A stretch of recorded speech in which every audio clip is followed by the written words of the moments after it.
so he has to be aware of the Sunstrike potential coming from Thompson. Seb down bottom. He's getting hunted, but he's out with the TP. Back up towards the shrine. Gives him a tip on the way out as well. So it's better luck next time. As PSG LGD are now in position, though, to push down on the bottom lane. Chalice not quite got the mana for the primal split. He does now with the bottle charges, so he's ready to go, ready to fight if OG do head down bottom. But it's top lane, in fact, where Ana and Jerax are placed, and it looks like OG are unlikely to come down to here, at least before Seb has his Blink Dagger finished. OG's not able to really set up to push towers too well. They've got a Chen. They want to be able to take some more building advantage versus LGD's lineup, but it's LGD constantly knocking on their buildings. And they're also under-leveled on the side of OG, really struggling. That Invoker just hit level 6, Chen's still level 4, as is the IO. So much weight gonna be in his Axe's shoulders. Find play after play around the map to get. The thing is that that's the one thing that they can do, right? If once that Axe gets Blink Dagger, the way to get Thompson back in the game is Sunstrike kills. He has to get the last hits with that Sunstrike. And it is really quick iron timing from Seb. 9 minutes in, he's going to have the Blink Vanguard done. So he really does have to make something happen with this. If he's unable to do something with this timing, it's going to cost the team a lot. They prioritize giving Seb that safe lane on the bottom, where he's been able to farm up 9 minutes in, Blink and Vanguard. He has to make the plays happen now. And there's also a smoke on the courier, so they can immediately go for that and see what their target is. Brewmaster looks like he's in a pretty good position to break it, just in case, but they're eyeing up maybe in the mid lane.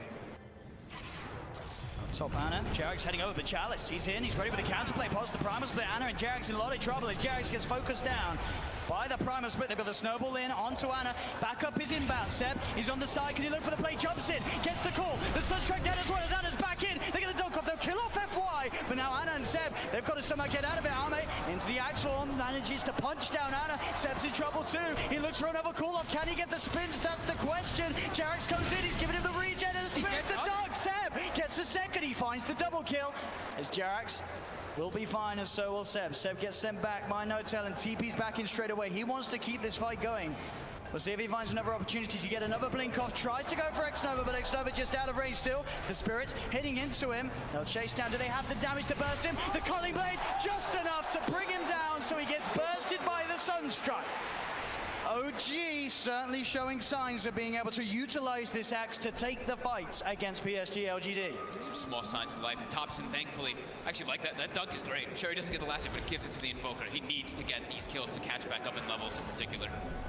Because the gold wasn't so much that the Invoker got, but it's all about getting levels up on this hero right now.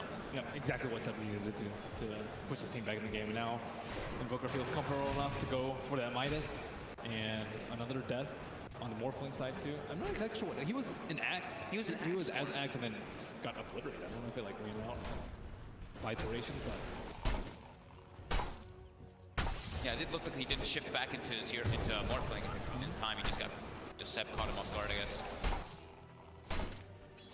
As we have 2,500 gold on Somnus. He hasn't quite picked anything up just yet. Maybe wanting to decide if he wants to be the one that goes for the Radiance. Because I did see Chalice queued up earlier, but I think they're kind of debating who's going to get it at a better timing versus this Phantom Lancer. Yeah, I'm not really sure what Bloodseeker goes for here. Blade Mail is so-so, but I think the axe is just causing him tons of issues. That's right. They got the call off. Chalice is going to be fine though. FY's in with the snowball, buying time. As now Chalice looks to turn towards Jerax. Jerax is going to have to re-relocate back out in a second. In fact, they get the call, they get the kill. They get the dunk off onto Chalice, they get the dunk off onto Nova. And up top. Oh, they're finding more maybe. Jerax, Hand of God, keeps it safe for now. Somnus is back in, finishing off the kill. But Seb jumps in, has the call. Have they got the damage? Yes, they do. Sebastian Debs up and down the map, getting these kills, making it happen with the Axie 601, utilizing that 9-minute Blink Dagger and Vanguard to perfection. He is coming in so clutch. During all this, Thompson is just sitting in the triangle of the dire jungle, farming, while Sebastian just runs around and makes play after play after play. They bring back the relocate with that axe top, and it seems like it catches LGD a little bit off guard. And with this space, as you say, he's very close to the Midas, Thompson. Yep. Level 9, Bloodseeker level 11, quite a recovery. Yeah, I'm a little bit scared for the cores of LGD now. I mean, looks like Bloodsecret going for the Shadow Blade, maybe potentially a Silver Edge later, but it's still going to be very tough. They kind of just have to ignore this X and hope that the Brewmaster finds him before he can get that jump.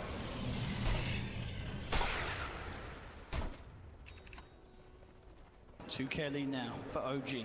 As we say, with that Midas on Thompson, as long as they can keep making the space for him, he's going to be able to farm at a pace that will allow him to catch back up with the cores of PSG LGD. On OG, they have a lot of ways. With the Axe, they have so many ways. It's actually like a team fighter and also a pickoff hero. While in LGD, their team fight is pretty reliant on the Brewmaster having his ulti up. Besides that, they're just a lot about pickoffs. So OG does have a little bit of a window here with this level 13 Shadow Blade. The reveal of Insomnus. Straight in onto Ana. Ana's got the doppelganger. Gets himself out of the blood right. Goes for the TP away, but the snowball's there from FY. Quick uppercut to finish off Ana at the same time down bottom. They get the call, the Sunstrike. It does not look like it's nearly enough damage though to bring him down as the stick charges come out, and so do the TPs. The counterplay being looked for Chalice.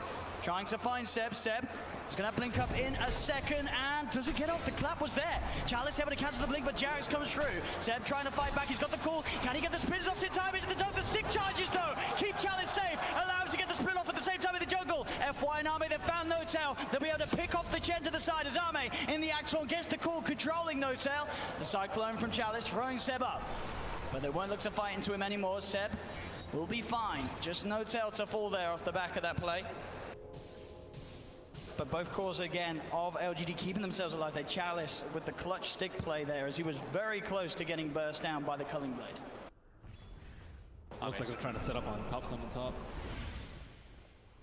Ame going for it early, Morbid Mass, so he can stay sustained in that. And also, later on, he could build onto a very useful item versus that Axe. Because you expect that the Axe is going to have a Blade Mail pretty early in this game, and Morphling very susceptible to a Blink Axe. Jarex, that's the bait play. They get the call onto the two of them. Seb jumps in, the stun strikes down, the stun as well, the micro play. They've got the lockdown onto both of them. Somnus falls as well. No-Tail with his army of creeps, holding them down, getting the 2 kills. They just can't fight into Seb right now. He's everywhere. He's at bounties. He's all around the map with a relocate. And every time they fight him, they lose. And that Blade Mail's getting dangerously close as well for Seb. He can kill the Bloodseeker as well as the Morphling pretty much any time that he fights them around the map with his Blade Mail. And they just don't have enough damage for him. Like, he's not going to be running around with Rupture, and Enchantress isn't going to be hitting him when he has a Blade Mail on. Morphling doesn't have enough items, so he's still going to be a threat for some time to come. And Brewmaster ult is very long cooldown relative to how often Seb can initiate. FY, he's going to be drawn back very, very far there. Seb blinks away as FY now surrounded as the relocate comes through. Ana and Jarex in to pick up the kill on FY. 4K gold advantage, a 6,000 experience advantage, and this is just OG running around his 3 or 4 heroes, while Thompson is so happy now. He's climbing back into the game. Recovered. He absolutely has. He's now level with the farm of Ame's Bloodseeker, and down bottom again, Seb finding the opening to make these plays happen as Somnus found out it in the jungle. Seb 7-0-4 on his Axe. And he wants to keep going. Ame shown his face in mid. It starts to strength more. Call off the mark. Space is there for them to push down on this tier 1 mid. TP coming in from Chalice. He's got the Primal Split available. Ame looking to kick the fight off. Waveforms forward. Chalice jumps in with the clap. Holding off on the Primal Split for now. Now lets it out. Seb tries for the call, but the Primal Split's already there. X-Nova with a wraparound. The impetus onto No-Tail. No-Tail's gone. The Cyclone sending Seb out of the fight at the moment. Up into the air. Ame in the Escort tries to surround, but Seb gets the blink off. Away from Ame. The shards are down. Seb tethered up by Jarex. Seb walking back in. Tries for the call. FY goes for the snowball across towards Jarex. But now the TP. Thompson's in, looks for the combo onto Ame, but Ame's back into the Morphling, starts to attribute shift back into strength. FY uppercut on Thompson, Jarex tethers across, keeping this man alive as Ana, running himself away from Chalice. Chalice trying to find Jarex as Jarex is into the trees. We've got Seb as well, looking for Somnus, but Somnus has the damage. They're on top of Jarex. Somnus gets the triple kill, maybe even more as Ana now all alone. No-Tail's trying to come across to help him. Ana turning towards Nova. He's stuck in there with him as Ana will possibly find Nova. He does. He's going to have Doppelganger back up in a second, but the Blood Bright, is it there in time? It's not. Doppelganger's back up. He could jump out. Looks towards Chalice. Spirit Lines finishes Chalice off. Ana gets another. Somnus did find No-Tail, but Ana's still going. Can Somnus kill it? The Doppelganger's there. Ana trying to phantom rush himself away, but Somnus able to chase the diffuser blade on Somnus. FY with the shards shoves an igloo into the backside of Ana as he takes him down. What a comeback there from LGD from the start of the fight. Pretty interesting stuff to point out too. I saw Chalice jump. You saw he hesitated on his ulti.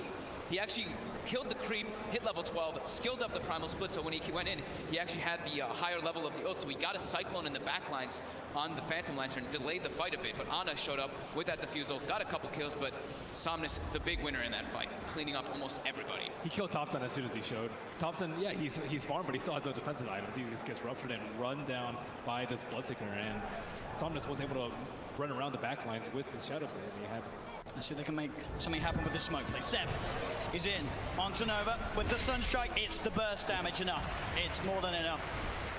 Max Exort. As they're now set up to push onto that tier 1 tower mid, OG. Taking the one down bottom. And they should be able to find this one too. Primal split is up if Chalice wants to look to join to the fight. But they'll let that one go, PSG LGD, as OG claim the tower. I think they're going to wait until the Bloodseeker has BKB in particular for the next fights, because when he has that, he's going to have so much more freedom to take out the IO, go for the backlines onto the Invoker, and not have to worry so much about that PL. He still really has to watch out for Seb on that Axe, though.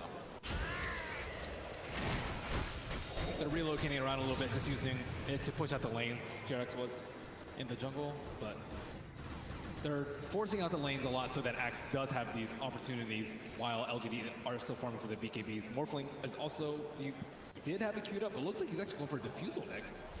I'm going to see a replay on this once more. Again, sort of the issue when Somnus is enabled in terms of being able to just run rampant around the fights as he did, getting that triple kill. And Ana does a very good job, of course, of picking some kills up in return.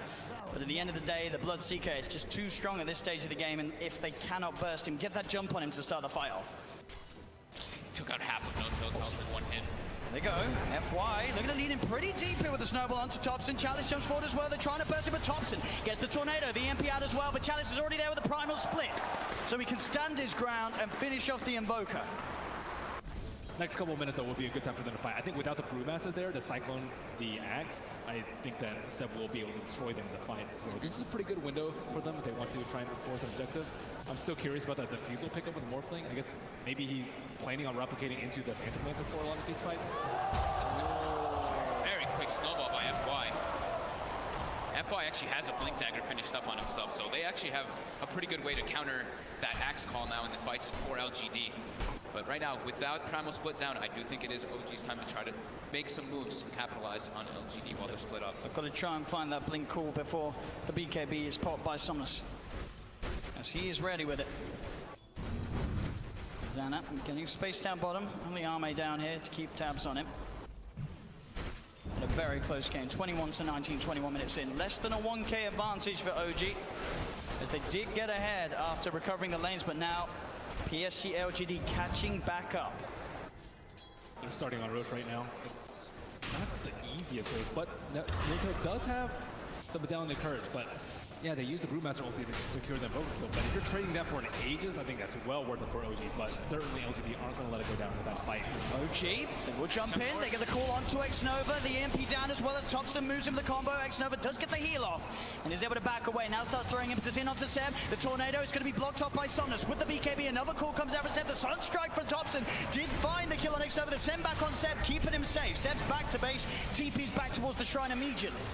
As OG, they remember up and Ana. Somnus. He's on top of Somnus. The BKB, of course, now worn off, but they'll find Somnus as well. A double kill for Thompson as OG take a successful fight around the pit. They're at a 74% win probability now on Dota Plus. As OG, with those kills, go back towards the Roshan. There's a regen room waiting here for them as well, as this Roche will go their way. OG regaining that lead that they created. I love how adamant Seb was about just making the fight happen, right? They know the Primal split is down. They saw Morphling down bottom, split pushing too, so they're like, we have to make a fight happen so that they can't actually zone us out of this Roche pit in this time when we've got our window. LGD, they're just very dependent on this Primal split steal here for the fights. As it looks like it's going to be Radiance, as we were mentioning earlier, for Chalice to deal with that PL illusions. Yeah, Thompson's more than online with that Axe. It's been up for a couple minutes. Axe also going for that Shadow Blade so he can get more pickoffs around the map. I mean, BKB is not super great versus the Axe, so that's one of my primary concerns for the cores of LGD. Especially if you have Blood Rage on you. That's a scary part if you're Somnus. So, as you say, I'll be interested to see how this works out for the Morphling. With the diffusal blade complete, not something that we see every day, but sort of, as you theory crafted, Ben, something that maybe he's looking to utilize in the fights when he takes over, sort of control of becoming the Phantom Lancer. That's the best reason I can think. Yeah, that's the only thing that I can see. That's a very good call, Ben. I mean, it's also good for him to try and eliminate the IO early on. He doesn't have a Glimmer Cape, but it's still going to be pretty tough with this Morphling. Especially with that BKB. He's very susceptible to the Invoker. It can also help him like set up some kills alone, right? If he does find anybody straggling around in the side lanes, he can pick them off with that defusal easily. They're hunting. Waveform TP keeps Salme safe though. He's out of the jungle. Yep, now the Shadow Blade is going to be complete on Seb, and I think the Manta Style is also coming out for Phantom Lancer, so two big items, and with his Aegis, this is their time to shine. It doesn't even matter if Brewmaster has an ultimate. I don't think they're strong enough to take him out right now, so yeah, just need to stall for a little bit, wait for that Radiance, get your farm up, maybe get a BKB up on the Morphling, and then you'll be in fighting shape. Yeah, fighting into OG just seems way too difficult, especially with Jerax, who's now level 15, has the tethered X bonus, and also has a full mech. So that's going to counteract a lot of the damage that LGD is already lacking in their fights right now. So definitely just don't want to fight. They have a very good ward setup on the side of LGD. They have 4 spread out throughout the map, and unless OG are willing to commit a couple of smokes, I don't see them getting any huge pickoffs right here or huge objectives after a fight. OG's got good momentum pushing in on every single lane. We even have the Axe Illusions cutting some waves too. All 3 lanes pushing in onto LGD's side right now. As OG, they're spamming those chat wheels. They're getting it. They're getting into it now. They're feeling it. Absolutely. Another tower taken by OG. Oh, Seb is on the prowl immediately too. Wow. How did it?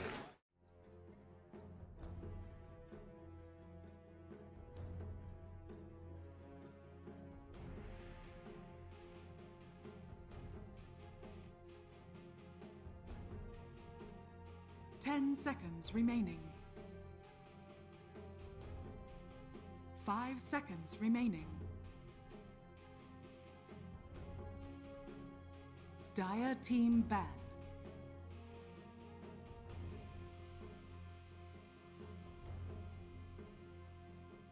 Radiant team ban.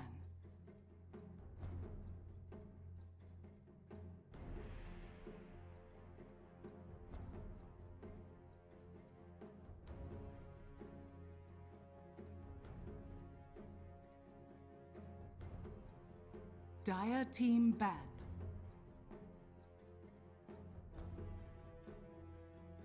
Radiant team ban.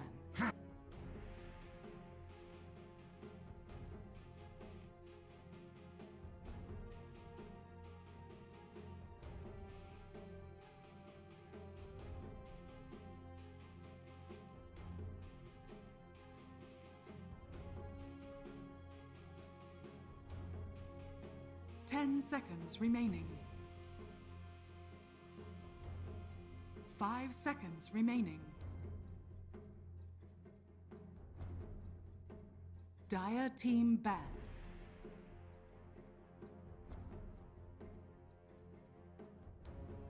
Radiant team ban.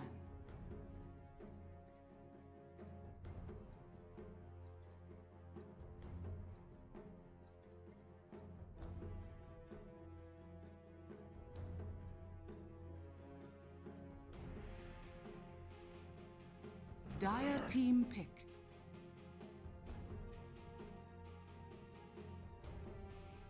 Radiant team pick. I speak for the trees.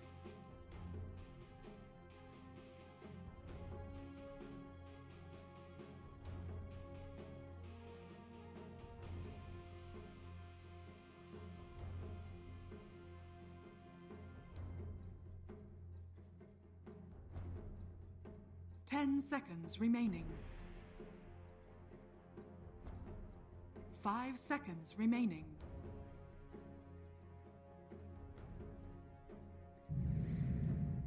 Radiant team pick. Enchantress.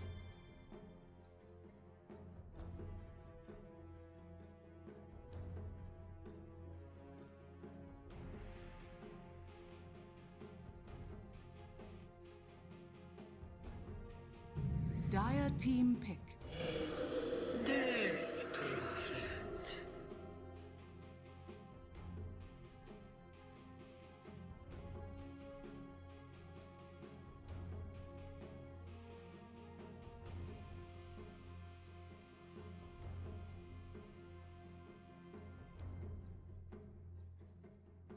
Ten seconds remaining. Ladies and gentlemen, hello and welcome back again. We're here taking a look at game number 1 of our second series of the day, Dire a team Bet Cup back. Spring Series Edition, and we are going to be taking aggressive mode. It's the upper bracket semifinals. This one should be pretty hype. I'm excited about this. I think that this feels like maybe the slightly weaker side of the bracket. No offense, obviously, but I think that and OG 10 seconds very remaining. good, but as evidenced just previously as well, there's Radiant nothing to team necessarily count these two out. Namiga with aim off of Viking, very likely whoever wins able to at least have the possibility to take a game, but will be a tough test for them no matter what. Now the other side of that coin that loses immediately has to play again best of 3 10 seconds Empire Hope. remaining. So I'm sure not necessarily what either 5 seconds want to have to remaining. do. They don't want to lose. Then even more than that, have to go from losing series series afterwards. Kind of doesn't sound great. Good. No matter what, we're gonna have a good time. Okay. Aggressive mode. Band score.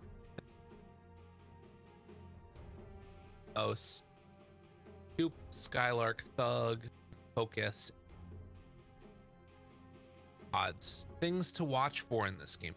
Already got an Radiant opening. team pick. A lot of thoughts of early aggression. Trying to put the specifically dominating. This feels like it's the right. Tuss just runs in there with his tag team, ready to punch people. Got a bunch of treants that are beating on, but it's not a pretty place to be. And the versatility of being able to play this, whether it's 5 or 1 or 2, even basically any position it can be run at. And I think I will say I'm a little bit concerned about the bit going to Death Prophet. It kind of goes both ways, right? On one hand, Nature's Prophet doesn't 5 have really the seconds best remaining. like burst damage for yeah, you can like do Radiant Wrath of team Nature, but oftentimes there's going to be a scepter that can kind of make things feel a little bit weird, stuff like that. Flip side to it is that if DP is the one that's trying to play aggressive on Nature's Prophet, you summon some treants, suddenly they're soaking up a lot of that damage ghosts do, and it can be better for NP. But looking at aggressive mode, 10 seconds remaining. knowing how they play in general, probably going to be an early tempo 5 orient. seconds remaining. They got the Enchantress, they got the Earthshaker, they got a DP. Play around the DP. Could be a little bit tough with the Earthshaker there, but maybe they take something safer in that. But I'm anticipating right now, if I'm looking at draft, this to me feels like an offlane Prophet with a top. Like, I think you take those two heroes because you run them together in a lane. Crap out of somebody. But aggressive mode Dire haven't revealed. team pick. Admiral Conka. Have they now though? Who gets taken? So I'm assuming this is gonna be a Thug Kunkka. And then the question is, does Skylark play DP? Play DP? I feel like a focus here, but it 10 could be. seconds remaining. Have 5 seconds remaining. crazy. That could be one.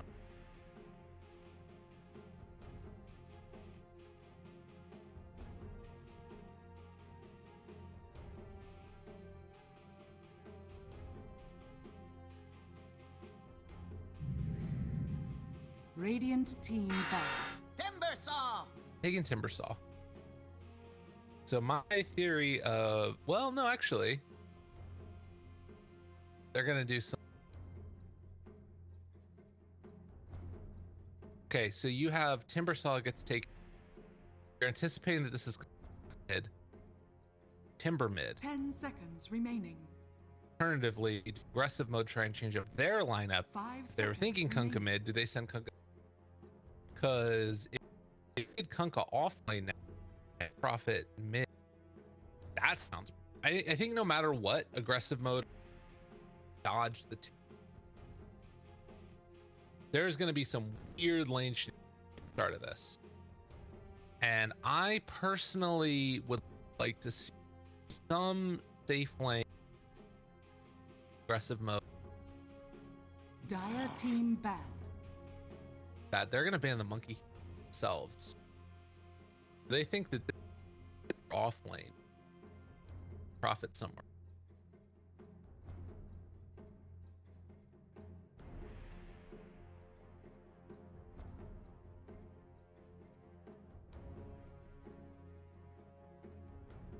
Ten seconds Yeah, I remaining. think it could go either way. 5 seconds remaining. Because I don't think that the Timber versus Kunkka matchup is like absolutely bad for Kunkka, but it's not fun at all. And you can get killed if you're not used to it. Also, like around the point where Timber gets level 6, then you do just have to leave. At that point, they're going to have to either stay mid. Chantress can't really stay against the Timber mid. Earthshaker definitely can't. Death Prophet might be able to, but even that, it's not going to feel great. Dire team pick. Radiant team Luna. They take the Luna for Team Unique. Question is it Timber Prophet mid? It could be either. So they're going to be playing faster on the Dominator build that we've been seeing.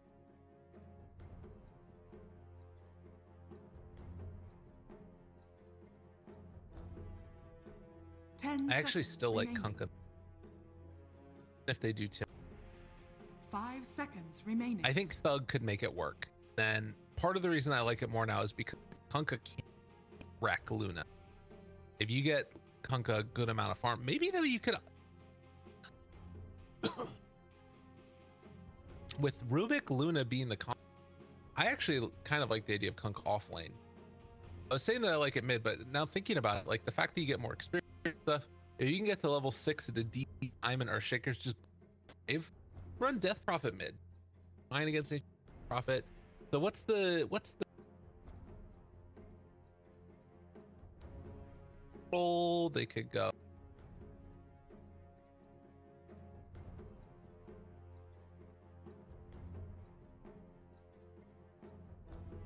Arf, kind of cool.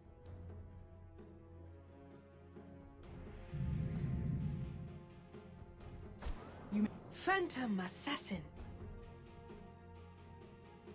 They have a lot of control. Does kind of fit what they need. Okay, this is great. Look, it's the standoff. It's like, oh, who's gonna pick first? Who's gonna pick first? Who's gonna pick first? They don't want to reveal who their Timber player is. They don't want to reveal who their Prophet player is. They're like, we need to figure out who's gonna play what. What's Thug playing? Where are you gonna go? Is it Thug DP? Is it Thug Kunkka? 19 Team Timbersaw? Or is it BZ's Timbersaw? They're still waiting. The last two.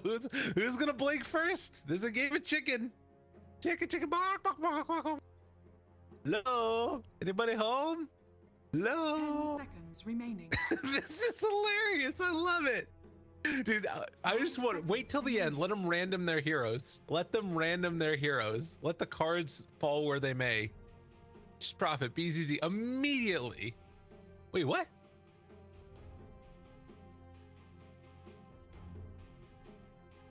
Wait, hold on. So they picked. All right, they were planning on doing this no matter what then. Because that BZZ Timbersaw would signal to me that Thug, that would be like the best situation in which Thug would take Kunkka, right? Because then you know, okay, BZZ not going to go mid. So they're saying no matter what, it's going to.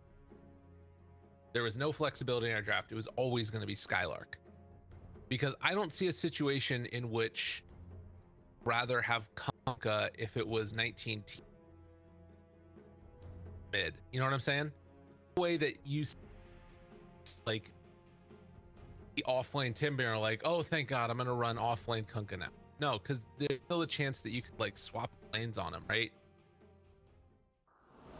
So this is probably the more likely matchup, the most likely breakdown of why these, but I think that there was a chance that they could have tried to outplay it, but it looks like no matter what was going to happen, aggressive mode.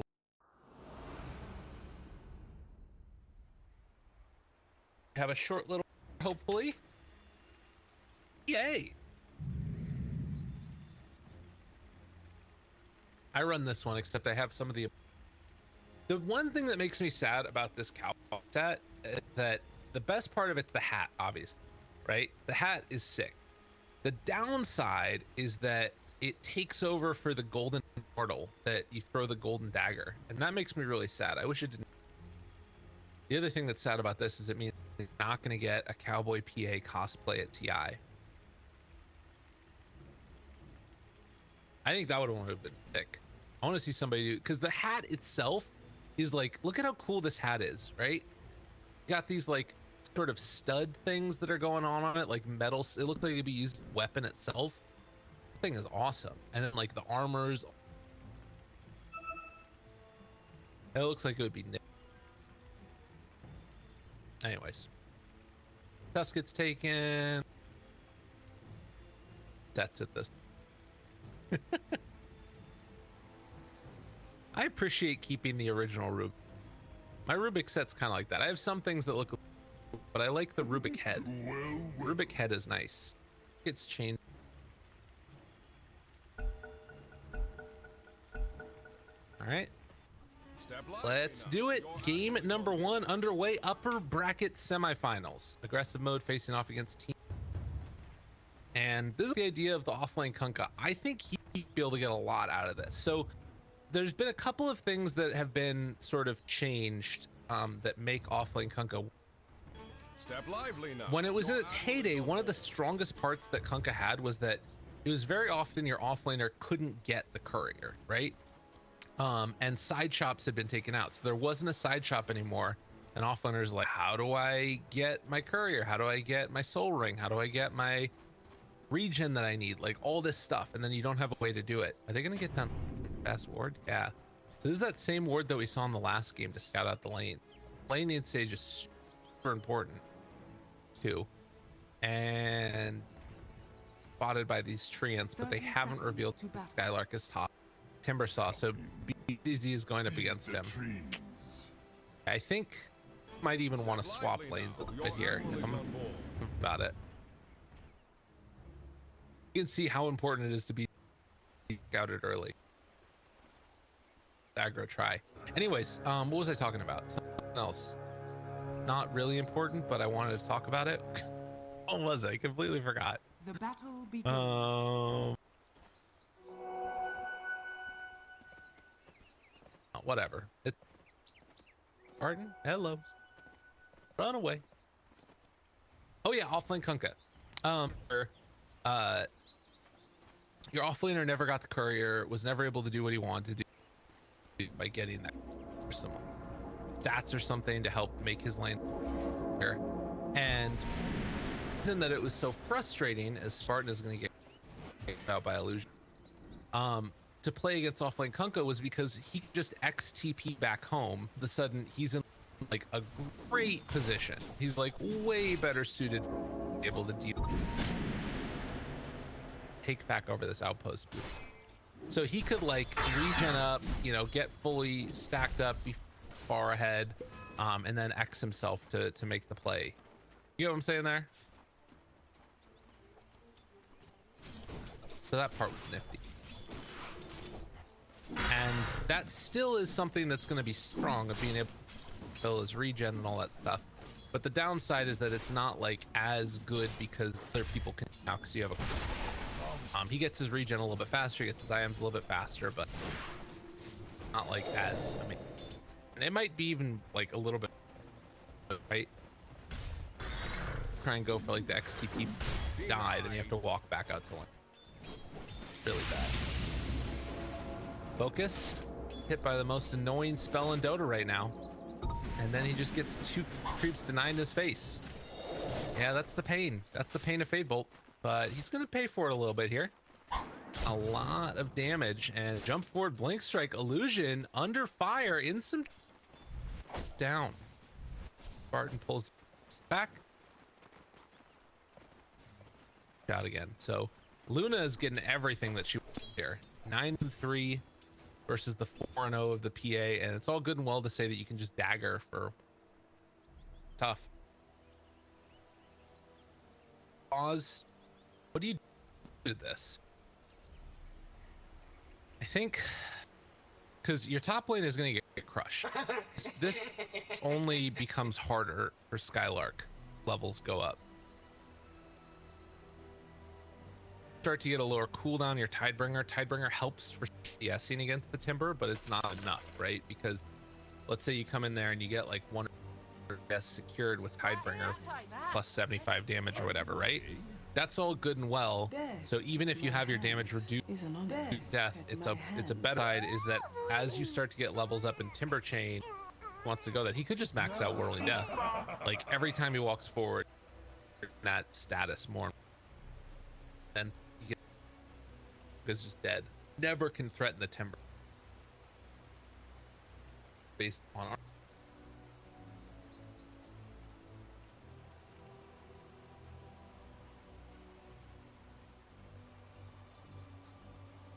out of E.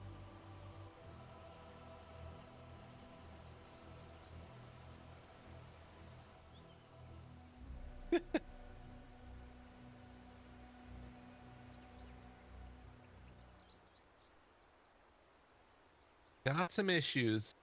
Issue.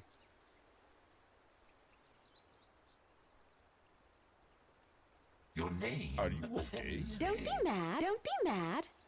Are you okay? All according to plan. All according to plan. Love these guys. A little bit of saline in the blood, you know. That's how it should go. Yeah, I think this laning setup is like garbage for aggressive mode. So bad. F1 bro.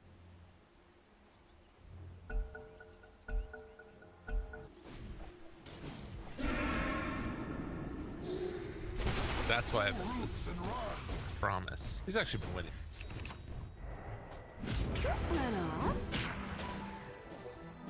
It's not dispellable, but at least slowed him down a little bit. Up these lanes. Part of me kind of feels like maybe you just like swap Thug and PA. Maybe you bring Focus mid. Radiant's top tower is under attack. I don't know what else really do. Look at how much damage comes out. All right, this is the play from Skylark. This is nice. You gotta cut. You have to cut the wave. There's like no other way to play this. And it should work relatively. Needs to get that third point up pretty importantly. Like off this is really good. And I actually, if I was him, I would maybe even take another point right now if I'm, because like getting the damage increase might be doubles the damage. That actually might be good. The AoE to be able to. People could rotate and try and kill. All right, let's go. The whole kit caboodle on a 19-teen and blah, blah, blah, blah, blah. Goes down. Cube is gonna die for it, but they will take that trade every day of the week. Because of that, they're able to back in.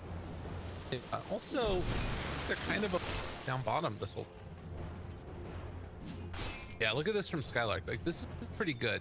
And Tidebringer hits. Backing it up. Fancy. Pretty. See it. And he's almost level 5. That makes a big difference again. Is Thug dead?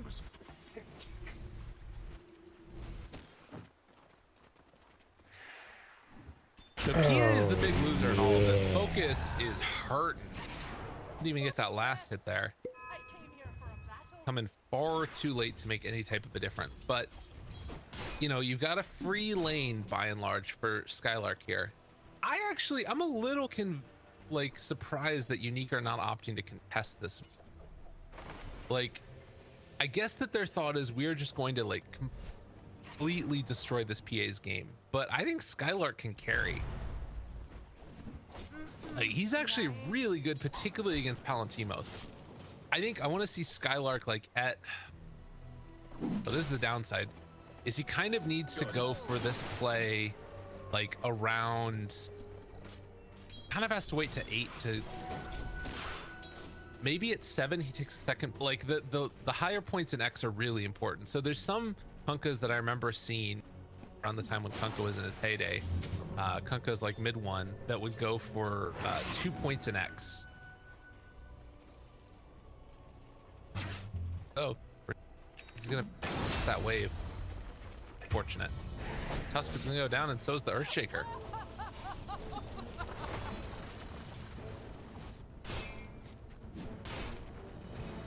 But so one of the things that you would see, because he needs to come down here and needs help with PA. He has to kill this, keep the pressure off of Focus. Focus is going to be the win condition game. Let that wave through. Be able to get some of the solo XP here for the moment.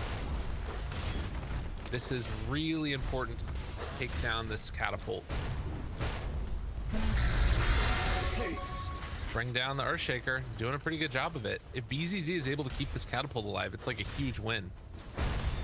So far, he's been able to do just that, while bottom lane Focus blink away, but the shards block off. Control is there, Blur. It's not going to be enough. Focus will die yet again. Earthshaker died up top. Skylark able to kill off the catapult. Very important that he does that. Only got the range creep, could not find any more, but the boat buff keeping him alive a little bit longer. BZZ should eventually clean this one up, I think, as the Chakram finishes the deal. And that's one of the downsides, right? Like, if you let that creep wave through with the catapult, it becomes really hard to stop them. So big win up there top, and aggressive mode sort of struggling here. You look at these net worths all across the board, it's top marks for Team. Specifically, the Timbersaw is having an amazing game. Already has the arcane boots done with the soul ring. Probably gonna need to go into a defensive item here. Money would be on just a hood. Casual hood sounds amazing.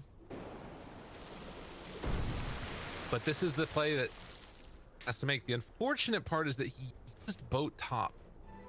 Really didn't get much out of it. Taking that 4th point in Tidebringer is good, as he just destroyed her. Yeah, this Timbersaw is completely out of control. This Timbersaw is a monster. He can't afford to go Bloodstone though, it's too much damage. As mid lane, they use Eclipse to find the kill onto Thug. Yo, things are falling off the rails super fast. They're here also. 19 Teen shows up, and they should be able to get some pretty decent damage onto here. Oh, he has already used Treant though. But the thing I was gonna say is that, like, I am fully of the opinion that Skylark needs a game for them to win, but he also needs to be able to find some just pressure from B. Wisely, he's gonna back out. With everybody rotating, he could have gone down there, but they have to help Focus. You can't just let your PA die like this over and over again. Like, it's not Focus's fault, you know? Like, that's just what happens if you have a level 6 Luna running at you. And I really think that make a move early with Kunkka. Yeah, he goes for the hood. So hood done. Probably gonna go for pipe next. He's still killable, but it's really hard. So hard. 2 points up in X now. I think that he has to rotate for Luna. Can't focus this Timbersaw. If you don't kill Timbersaw and you try and go for Timbersaw, you lose the game. Dire are scanning.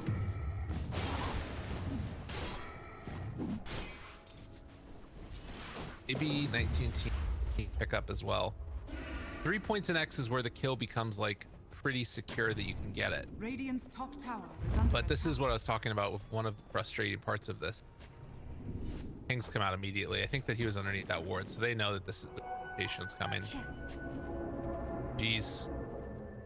Oh, taking the outpost, but Timbersaw makes the move. Van score, finding Skylark. The boat's gonna be there in just a second if he wants to use it. Probably has to keep. Oh my God, did you steal boat? No, he doesn't have 6 yet. Dude, they're just dead. This game is over. Like, I don't like to call it too early, but holy crap. Wait, unless everybody can get here.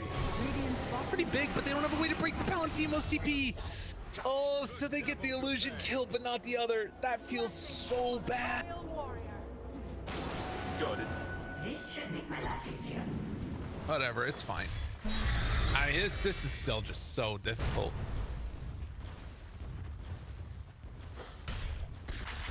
Radiant's Oh courier my has dude, been killed. no, that was just so. Oh God, no! They pinged it. The best ping. Cube's like, hello. This guy's just freaking going on me. Can we stop this, please? I got the tome. I got the tome. I got the tome. Don't worry, guys. I got the tome. Got it. Echo Slam. I had the tome. I got the control. We have literally no damage, and I don't have my spirit vessel because my courier died going to the secret shop. BZZ getting kills, keeping his own life alive. I mean, let's be real here. If Skylar gets that spirit vessel delivered to him, that is a dead Timber. Oh, maybe not. He doesn't have both still. I think Skylark's dead now, though. Oh my God, if he had Whirly Death. Radiant's bottom tower is under attack. What a frustrating game for. Oh, this. And I mean, to be honest, I keep on harping on the idea of like, why don't they just go and kill the Luna? But the reality is that that's not an easy kill to get either. It's really Radiant's not. bottom tower is under attack. It's Radiant's bottom tower. it might have been a little bit easier earlier, but now it's also. Radiant's top tower is under attack. 7,000 gold. Where are we at as far? Not look. Radiant structures Such are huge- fortified. Later creep finds the Kunkka. Oh, yay. It's broke as a joke. Treads in Battle Fury. That's the dream that she has. I don't know if it's gonna Radiant's happen, middle man. tower is under attack. Show up with BCC and he's like, deal with me. Find a way. They pop the Exorcism Thug. Well, doing a lot of damage there. Nature's Prophet, the Blade Mail. Is it going to be enough to snowball onto the Ancients to save a life? Stolen Enchant Totem. Good cover of the Fissure. 19 teen is going to drop. They find the kill there. Buyback coming from the Kunkka. But Thug in a lot of trouble to silence the boat. Do they have enough damage? Almost enough. They take down Vanscore, but BZ's still the one surviving through this. And they really do not have an answer for him. So as good as all of that looks, Skylark is going to drop. I think that's a dieback for Skylark. Kunkka. Oh, ow. I mean, when you lose the lanes like that, it's just so hard for this game to turn around. And aggressive mode answers right now Radiant's questions middle that they tower can't even is figure out. Earthshaker's got the Shadow Amulet queued up. That's how he feels about his game. Like, guys, I'm done. Get me out of here. Oof. See? Get stomped.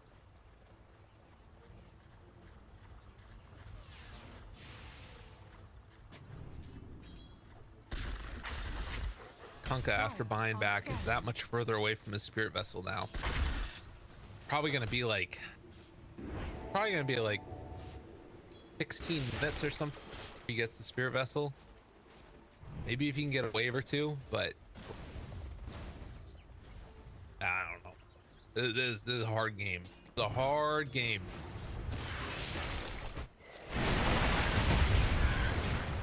Spartan, next one down. Caught by the Chakram right on the edge. Radiant's bottom Skylark. tower All right, is never under mind. attack. He got it early. He got it early. He got 2 waves. I'm crazy. He's getting it. Spirit Vessel done. Got a new lease on life. Let's see if they can make it happen. Dire's top tower The only problem is that you have a Yasha, Helm of the Dominator, Luna, Radiant's level bottom 10, tower has as the fallen. cast range talent, and they are ready to go high ground at 15. This is the strength of this lineup. Radiant's bottom tower is under attack. Like, and as soon as this tier 3 tower falls, it's like quickly going to be the full set of racks. That's the danger of Luna. Duke moving in with the Invis rune. Oh, my man, he's got it open. He's trying to find it. Gecko Slam lands beautifully done together with the boat afterwards, the fissure. But again, this is the problem. Damage was the stolen boat thrown back on top of Cupid that ended his life. And though it looked pretty, in the end, it was not enough. It was not enough. Oh. Tier 3 tower. Soon to fall. Do they want to stick? They're not going for the racks, really. Back up. They want to play it safe. X? Fine. Fight. Let's fight. They back at it. Oh.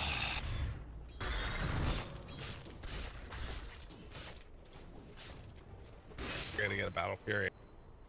Billion people. They even have like control. Bounty. I guess we're still a minute away before the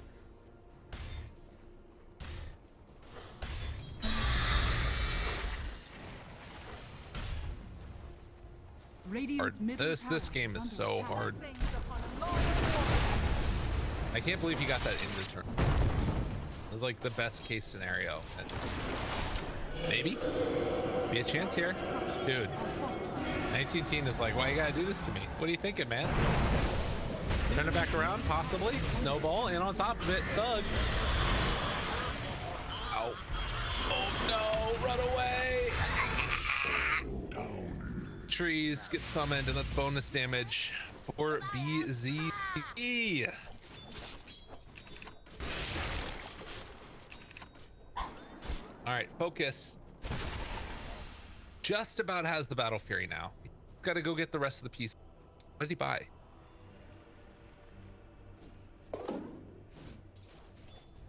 Dire's middle tower That was is the- under attack. Surely it will work this time. Let's go on to 19T. As Spartan is just dead. Through that noise, I'm heading top. That's where I'm gonna get my farm, as is dead to BZ. It is going one by one by one. This game is over. This game I do not think is comebackable. What's Dota Plus say? They gave him 2%, but I think that there's like a difference between what the computer thinks capable to be defended and what is actually possible. Because Radiant's middle tower has fallen. you're going Roach next. Go get the Radiant's Aegis. top tower is under It would attack. be quite the throw at this point to lose the game. I would be impressed.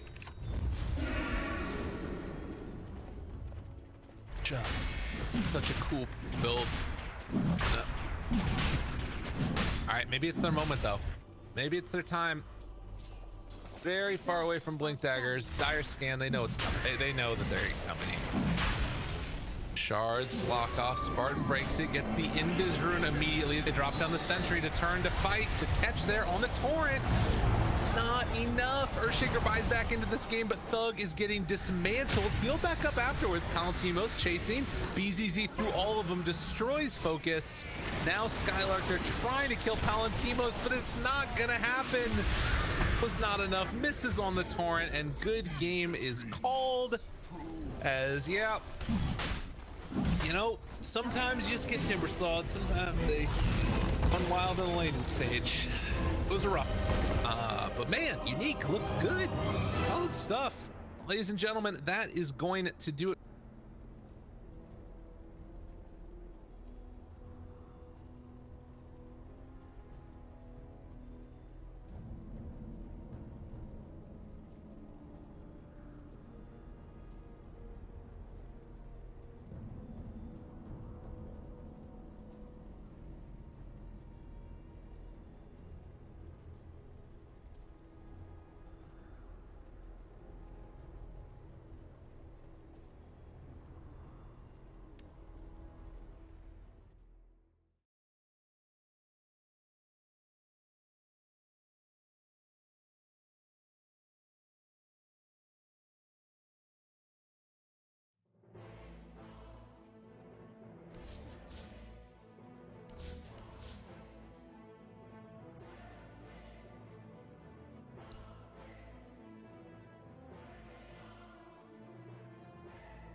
many chickens have died at this spot?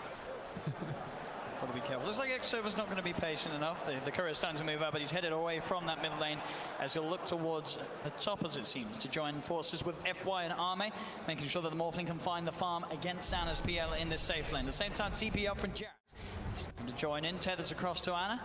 And this mid lane, this will certainly be the one to watch. We saw Topson Invoker already once here in this grand finals, and it did not have a good time. But top lane, the shards from FY out, trapping up Jerax and Notel, but Jerax has got the regen. Penitence from Notel onto FY will force back the Tusk. But this mid lane matchup, should this go better for Topson than it did when he played against Somnus' Kunkka? Yeah, there's no way for him to kill the Fort Spear super easily, so he can actually use it this time. And I mean, he shouldn't get destroyed like last time. It's really going to be dependent on the side lanes, right? Like if those side lanes start dropping low as soon as this Bloodseeker hits level 3, that's when you can start getting ran down very easily as an Invoker. Even with you have your Fort Spirits and everything up, it's very difficult because of that movement speed that you have. You have 282, and this Bloodseeker is going to be moving, for the most part, above 320 in this laning phase.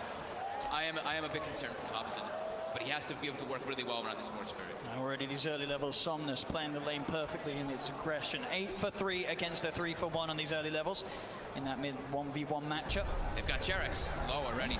Xnova though. Jerax sort of baiting them in. Xnova's got the Fairy Fire. Jerax, he will fall, but not before they get the kill on Xnova himself. FY also potentially trouble Anna. Comes across. FY does still have a snowball. Potentially unlikely to save him as Anna surely wants to still chase, and indeed rushes forward. There's Jerax with the tether. He's got the snowball to dodge the Spirit Lance at least, but FY very low. Actually gets taken down there. All right, the blast from Notel's Satire Tormentor. So OG getting themselves a second kill up top. But all those creeps out of the tower with no one farming, they actually have a double wave on the side of OG going into LGD's tower. So yeah, they lost tower and they lost the hero and they lost first blood, but I think it's actually working out quite well for them. And we're seeing what pretty much is expected as well down on the bottom lane at the moment. Seb having that favorable matchup. 21 for 0 against the 10 for 1. He's just creep cutting and pulling it into the jungle, so he's actually farming just a bit more than that Brewmaster. I like that Jerax instantly reacted and just went top. And let's see what they can do with this. They've got a triple wave coming under here too, so Ame might struggle a bit to get these last hits if Uji plays aggressive, which they are immediately. FY pops the shards out. Anna looking to get himself straight on top of Ame. Jerax is there with the tether onto Anna. Notel in trouble as the 3 of PSG LGD focus down the chain and take the kill. Now with the snowball, they head over to Jerax as Anna. Jerax, they're potentially in trouble. The Fair Fire from Jerax, healing Anna up a little bit. Jerax trying to look for the body blocks. The nuke damage from Ame, not enough to kill off the PL as Jerax with the tether gets himself out as well. But mid indeed, Somnus diving in Topson. He's got the cold snap. The tower heading into Somnus as well, but Somnus gets the final touch, gets the kill. He has got a Fairy Fire and stick charges as well if needed. He doesn't even need to. The Tango regen enough as Somnus gets the solo kill. Whoa! Ooh. He's got his sunglasses on today. Just too much pressure coming out up top right now. It's really hurting Topson's lane. This Bloodseeker's almost level 5 to a level 3 Invoker. Yeah, Topson's just really struggling with the CS too. Yeah. Quelling Blade and the Blood Rage is not enough. I mean, he does like the pause wets, but really struggling with the early phases in the game. It's just, he's sitting at like 100 damage or more on the Bloodseeker, not even including the Quelling Blade. So Topson walks up, actually gets caught by the Blood Right. He does. He walks into the Blood Right. Now Somnus is just looking to chase him down as, oh no! Topson making a huge mistake in that middle lane. Top lane, Notel will go down. Xana, they're gonna fight back, trying to chase down FY. They get the Satire Tormentor blast, the Spirit Lance as well as FY will fall. OG get a trade up top. But that middle lane indeed at Topson, it looked like he felt that he could move up the ramp out of the Blood Right in time. But it kicks in, and Somnus in that middle lane, keeping that edge once again against the Topson Invoker, but this time on the Bloodseeker instead of that Kunkka from earlier. I feel like I've seen this a few times where the Invokers just struggle a lot versus Bloodseeker because he has very little boost. He has 0 points at Wex, and he has no boost. He's actually looking like he might be going for a kill early, so. And that's with the Bloodseeker not even having boots yet. The Bloodseeker just has 50 movement speed over you at all times. And I don't know if Topson can play in this lane. They're just gonna go kill him once more instantly as soon as he shows back up. And right away, he doesn't have TP. Yeah, FY is in for the side. He's got a double damage ring as well. FY is there in underneath the tower, punching down Topson. Topson falls once again. Jerax comes in with the tether across. They're trying to find something to respond, but Jerax, he's in trouble. He will live. They get the kill. FY, he'll go down as well. So OG able to strike back in that mid lane with the rotation, getting the double kill for Notel, but Nova walks in and gets the easiest kill of his life there onto Jerax. As They will find a trade Chalice as well. Looking for this wraparound. He's got level 6, does have Primal Split available. CP back in from Thompson with the Primal Split ready to go. He looks towards Thompson underneath the tower. Thompson, he needs help, but he needs it now. Has he got any way of playing his way out of this one? He's only got points equals exhaust, so no escape for Thompson. As the walk around gang from Chalice with that Primal Split successful. It's even more than successful. It's brilliant. Double kill for Chalice. As he just walks over to mid as soon as he hits 6 and gets that playoff. What a great off-lane player that is. If you try and contest the axe, you're going to get destroyed. So he gets level 6 when the Invoker is level 4. And it's just grueling at this point. They're taking the tower already too, so they're going to have access into the enemy jungle. They're going to have access into OG's jungle, where Thompson is going to have to go to the jungle to try to catch back up here. He's level 4. Oh man. A lot of weight is going to be on Seb. He's had this bottom lane, he's got good levels, and he's got decent farm too. He's top of the net worth this game, very close to having the Blink Dagger on top of the Ring of Health.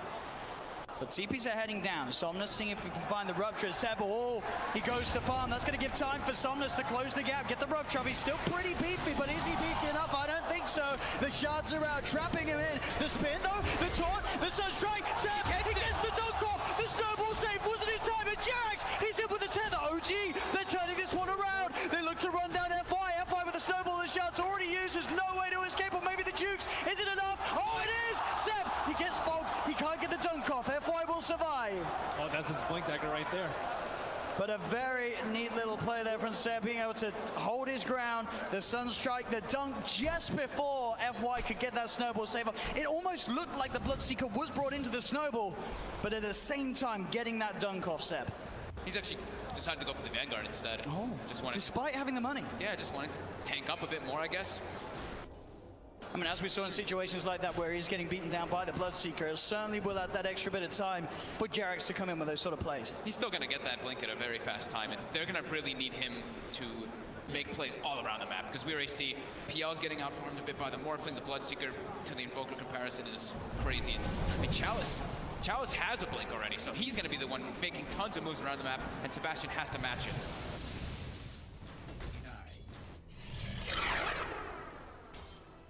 This Bloodseeker is certainly going to become a big issue unless Seb can come in with the plays. And Thompson's, he's full committed on Exord for now. He is 3 points in, not having any in Wex. Arme has to be careful there. They do have those deep wards down, and he was walking around on 1 HP, so he has to be aware of the Sunstrike potential coming from Thompson.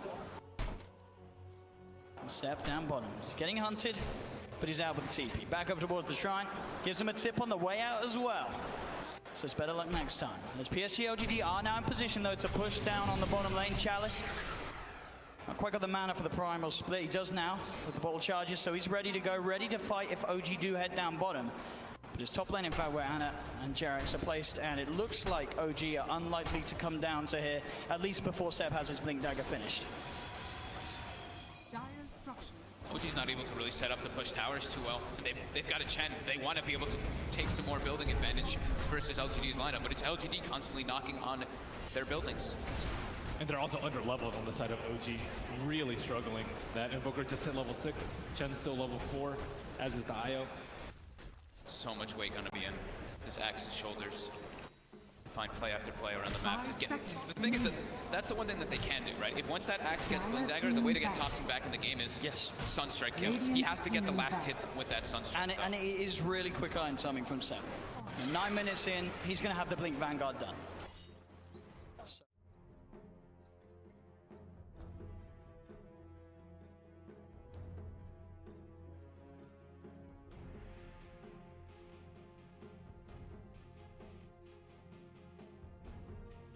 Ten seconds remaining. 5 seconds remaining.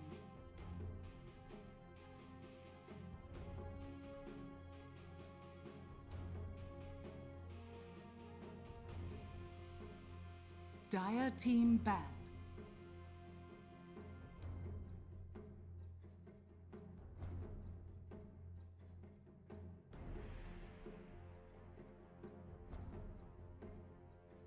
Radiant team ban.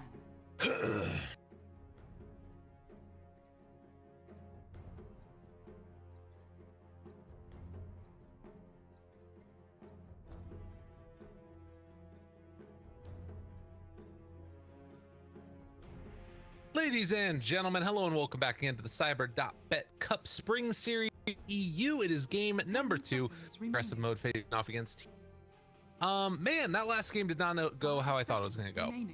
Not in the least bit. It was a little bit crazy. Me, at least, it felt like the type of game where I don't know.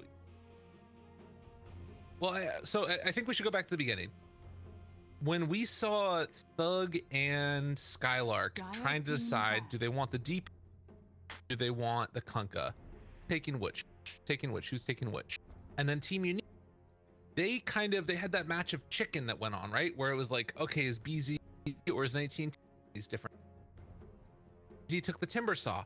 I was shocked that they decided to put Skylark on Kunkka in spite of that, because that means that what you're going to be looking for is who is that initial person that's which lane, and then send the Timber against the Kunkka. Timber against Kunkka, doesn't matter where they go, make sure that that happens. And then they scout it out by putting one super duper deep on the Radiant side of the map, Team did, and then they sent their Treants to the other side of the map, and we are going to find where your Kunkka is. They found where the Kunkka was, they found where the PA was. The Timber saw against the Kunkka, he dominated that lane, and then they put Luna, Tusk, and Tusk +1. I can't remember right now. But Luna Tusk +1 against the PA Chantress, and then the Earthshaker was run from time to time, and it was just a complete total outdraft stomp. Because the Earthshaker had to sit up top at first to give the good first start to his lane, because way,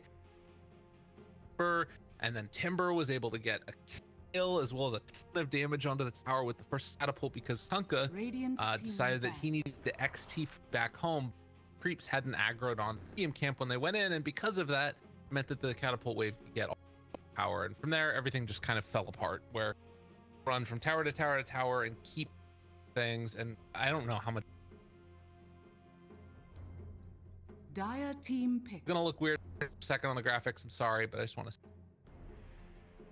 total damage done by PA at the end of that game was 1,075. She had 96 last hits, right? Like that game was just really tough, and I think that's a pretty right. 10 seconds. So I don't know. There's a lot that can be built upon. I think that losing a game like that too is probably like aggressive mode GGing out so early. I think they have the potential to reset themselves.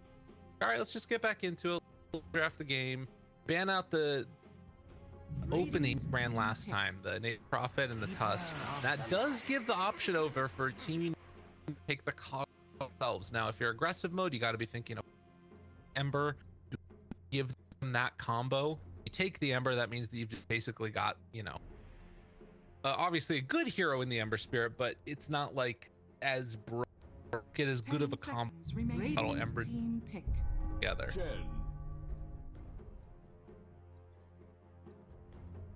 Okay, here, because that's what we saw previous game quad match, where they ran 10 4th pick and then D, but that draft didn't really out for them.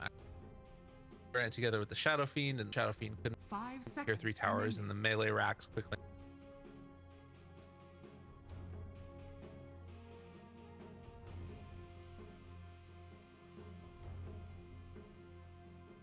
Very in game 2 of our series today. We have 3 games in total playing.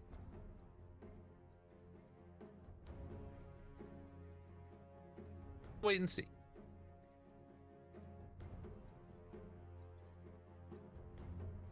Now that's interesting. If they play like the Mask of Madness time, try and like run down towers. That's remaining. Of course, it still could be something else where they run like tiny, and I think that could be strong as well. That maybe.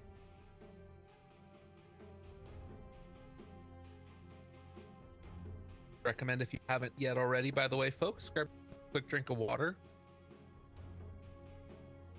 Settle into this cast, get all Dire team ban. Timber saw. Radiant Okay. team ban. They didn't ban it on aggressive mode.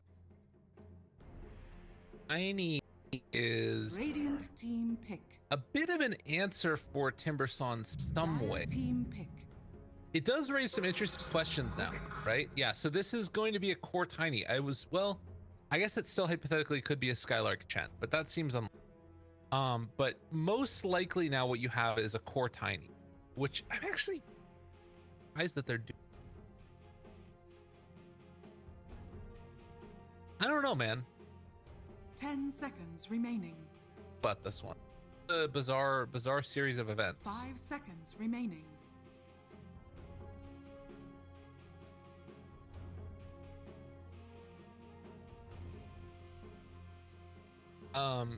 Pick is in some ways a nice answer to Timbersaw, right? Because Steel Whirling Death, you can still it's Timber. They're even pretty okay with for chain as well. Any of those things. Team pick. Earth Spirit. Dire team pick. Ember Spirit. Take away the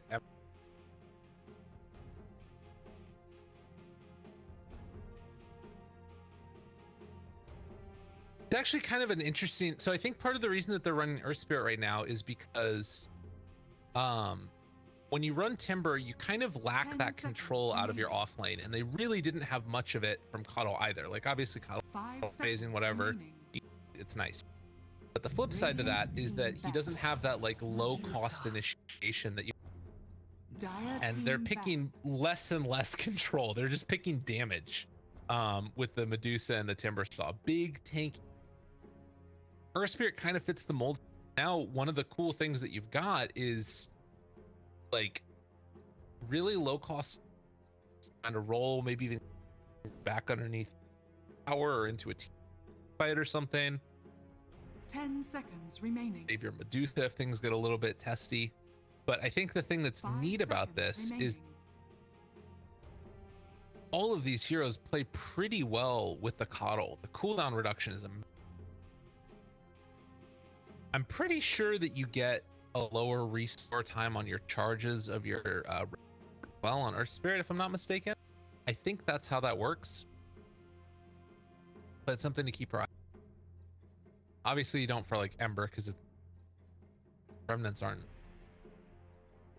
should recharge the cooldown.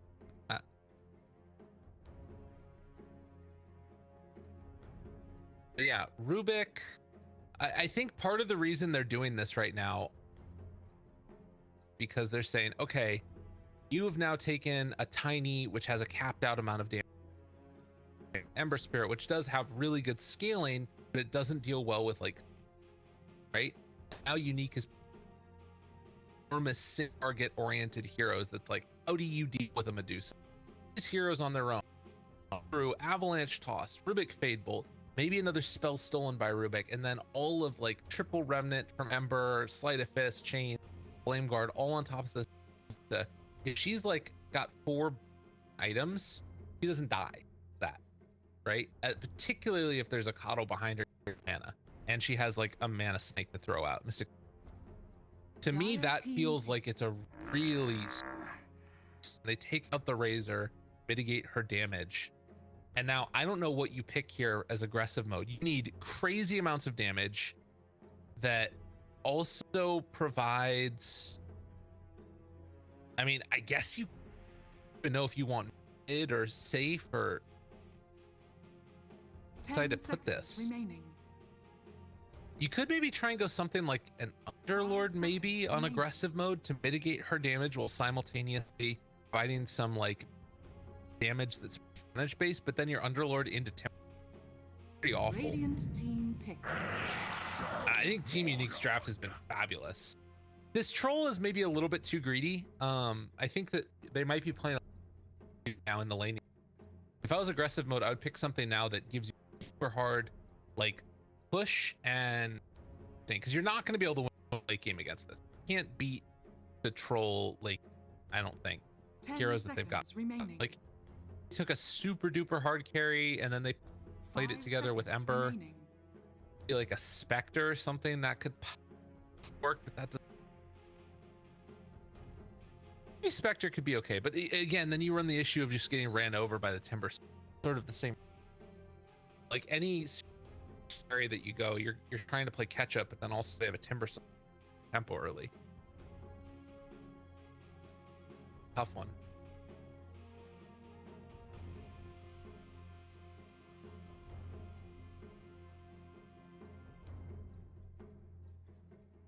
So either early tempo, push the game draft, fights, or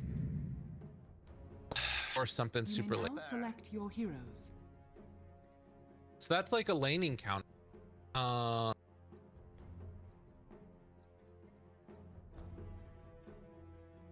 don't know. They have an Earth Spirit.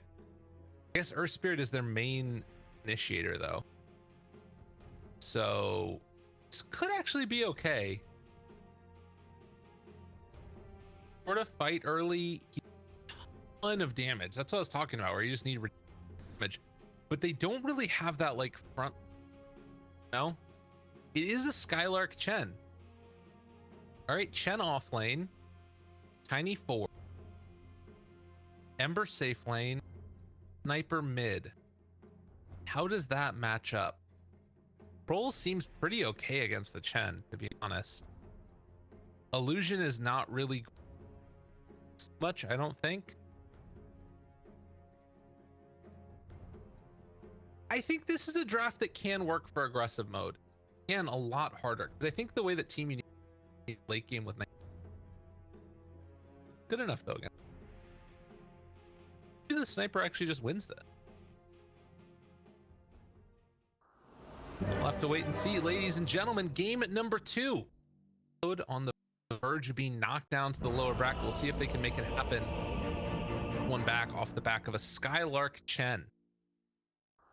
On the other side, if you Team Unique going to be able to ride high behind B for another easy victory. The big question I've got is, how do they protect Thug this game? For battle.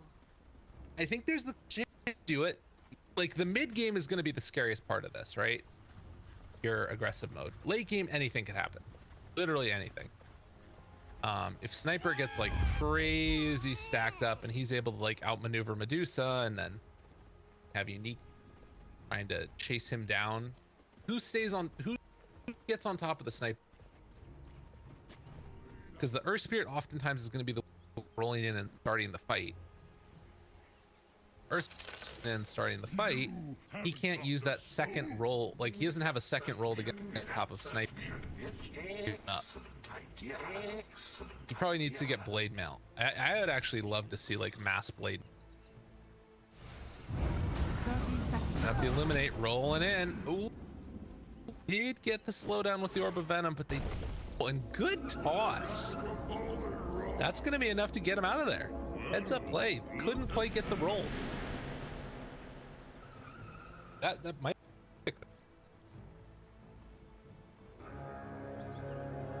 So they're going aggro yet again.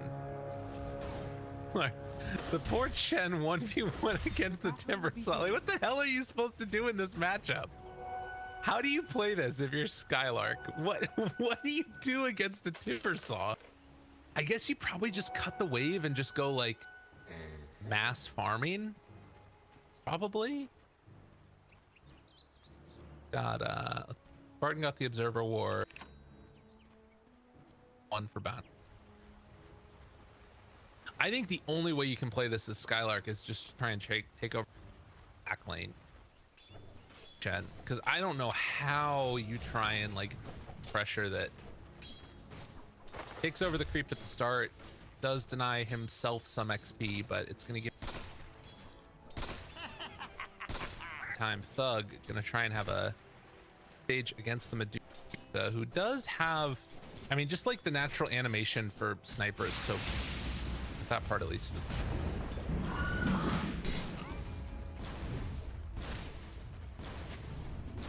Ooh, a lot of damage down bottom. This is very frustrating from Vanscore, and they've just got a wave hitting their tower now. Spartan has to pull it off.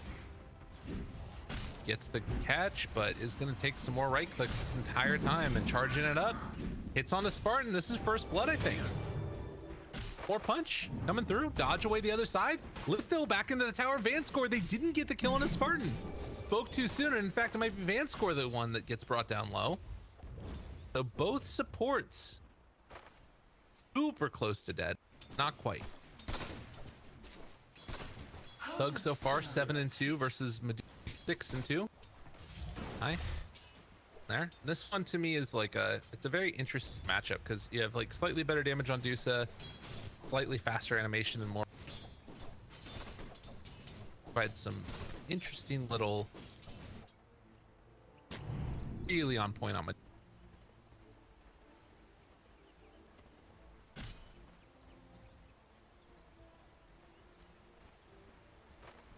Scouts them all out. It's outside of range. Yeah, that one's there. Roll in, finds themselves focus. Break the TP though, so back to the tier 1 tower. Thanks be And to you. Alv over. Top side Chen so far 11-5 versus the 8-0. So he's just out CSing. Look at this. So you pair together these double creeps, right? So how much damage is this? This is 10. But then you basically get another 50% on top of that. So it's like 60 roughly damage onto all the creeps for each one of them that they have. Toss trying to bring down Illusion, gets the kill. That's first blood for Focus. So because of that, you're like way more capable of CSing. If you time it all up perfectly, this is like 180 damage right click wise, or well, not 180. If you add in Skylark to it, all at once. And that's why this offlane Chen is so strong, because if you compare it all up together, you get all the CS that you need, and you can just like crazy out CS everybody. That's why this offlane Chen can be good. Thug is going to get brought down. Illusion making the rotation. Radiant's middle tower is under attack. The only thing is that Skylark needs to be able to live through the burst that's coming. Do that, then he should. I underestimated how much damage that is.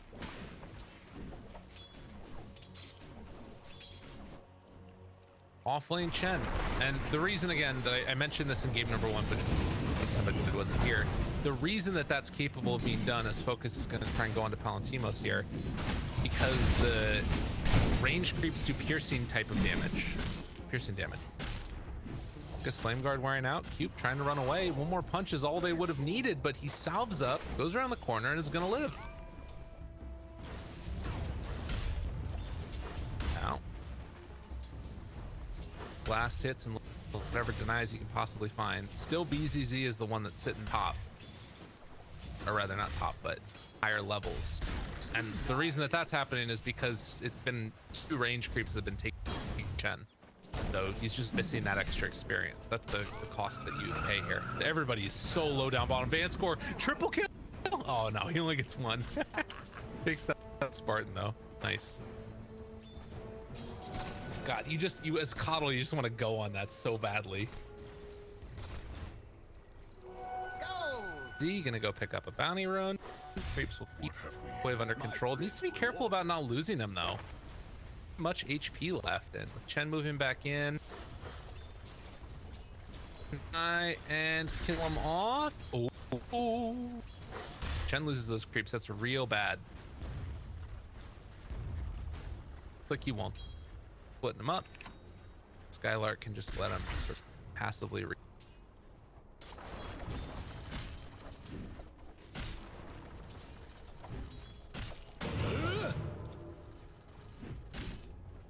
out Vanscore and Illusion. To roll in. They start charging up. That could be a good indication that they're going to club focus. This kill can happen so quickly. They're just waiting for him to be in a position to like have predictable movement. It's not happening yet. They're pinging. I think that they know that the rest of Unique. I almost feel bad. Yeah, they have a pretty good idea that that's going. Spartan is just a little bit of taunting. Wait, there it is. Roll in. Missed, but they'll still have that to break the flame guard. A couple more punches and focus will go down. Nice movement there. Even though they missed the roll, they still managed to get the kill. But yeah, Chen AFK farming now. Comes in with another creep. Is careful about here. Stomping the purge. Purge will be nice for a little bit later on. Well, being able to take off the stuff from the.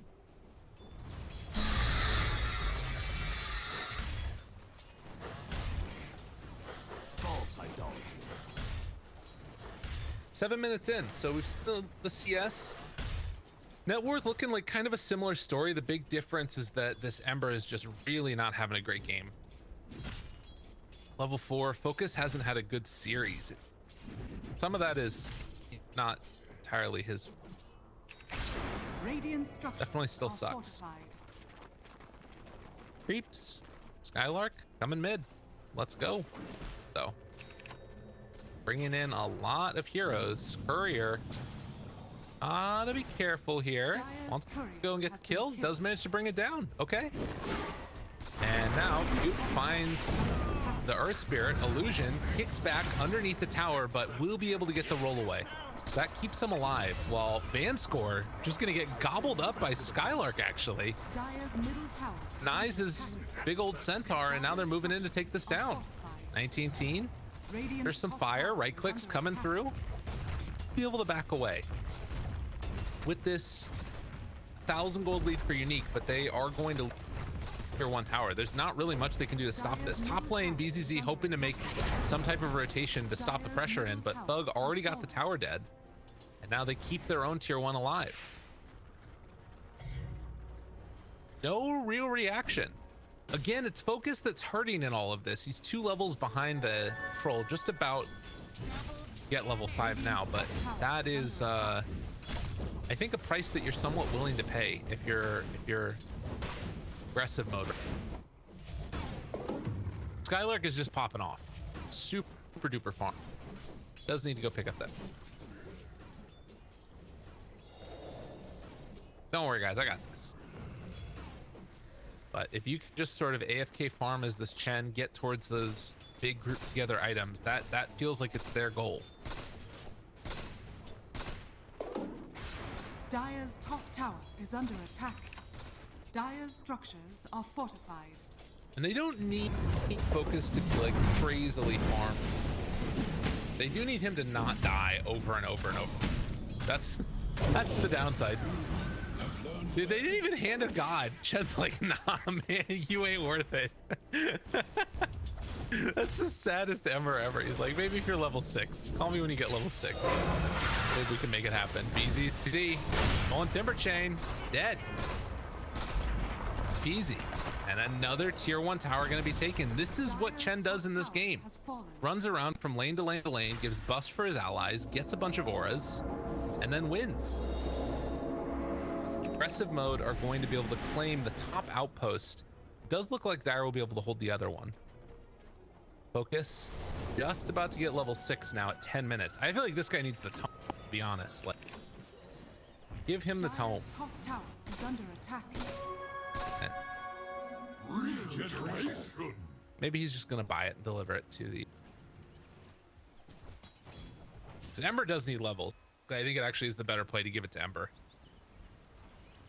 Ely needs to catch back up, and a tome would make a world. He has 1 point right now. Sleight of fist. Radiant's bottom tower He ate is the under tome. attack. Come on, man. What are you doing? See how broke your Ember is? I'll play catch up here. Focus. Keep the creep wave off the tower. Radiant are scared. Not going to work. Dire's To structures glyph the wave and, well, trying to move in for the deny. Does get the deny. Nicely played. And then in the meantime, they take down the Medusa. So getting 1 deny while also finding a kill. They will lose the Ember. It's not the end of the world. Spartan dropping down the ward afterwards, trying to back direction. Skylark almost done with his mechanism. Gorge is dead. Clap, clap, clap, punch, punch, punch. He's donezo. Skylark gets the kill. Now another tier 2 tower going to be assaulted here. The mechanism coming out. Prepared. To move in to try and defend this tower, but that means collapse mid onto Medusa. Here yet again, Timber Chain in, Avalanche toss. Do they have any extra follow-up? They've got Thug chasing with the shrapnel. Comes out, trying to bring down 19. Teen almost dead, and Spartan is gonna get the finish with the Timber Chain. Vanscore just now coming back to life. Killed off again as well.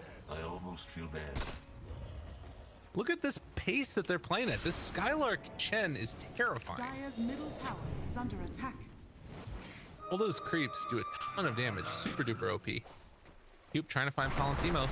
Avalanche got the toss afterwards. Tosses back on the focus. And he is in trouble. Gonna have to ulti here, most likely, if he wants to live. But I don't know if that's gonna keep him alive. The lift comes from Spartan afterwards, and well, Palantimos donezo. So far, so good for aggressive mode.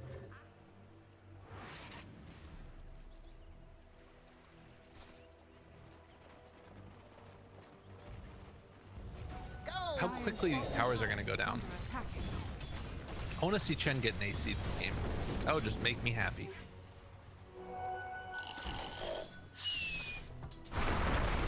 Thug should have a Maelstrom done now. He is chasing for Vanscore. No man. There.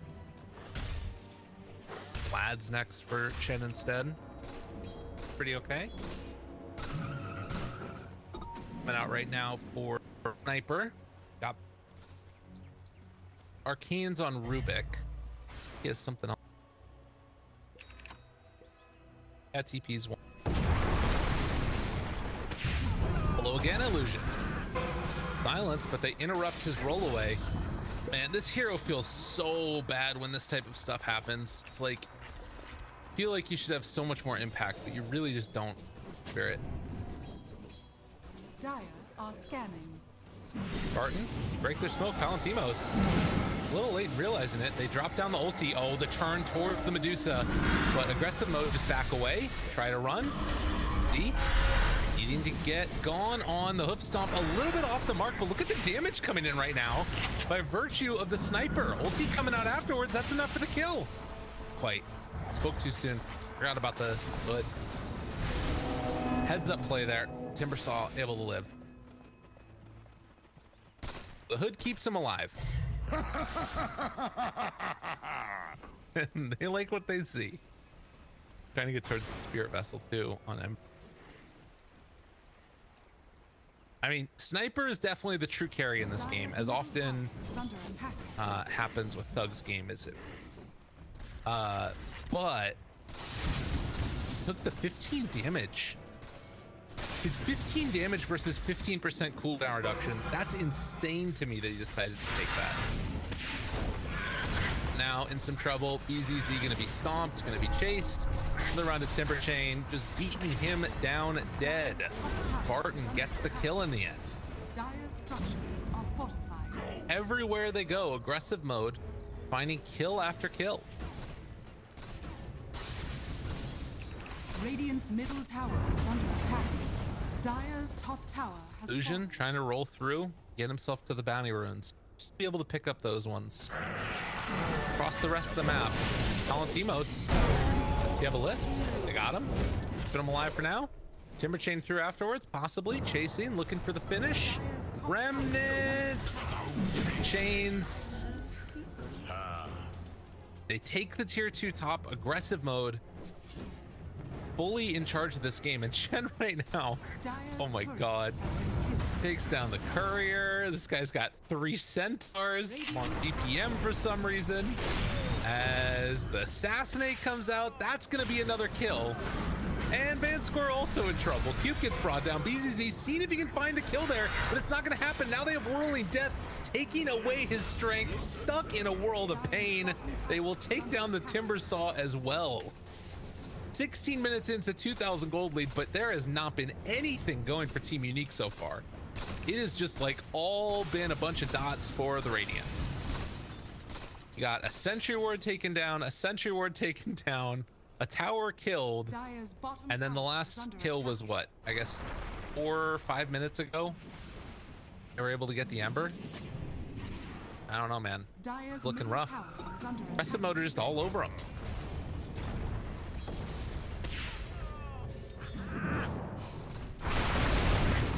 Burton trying to live.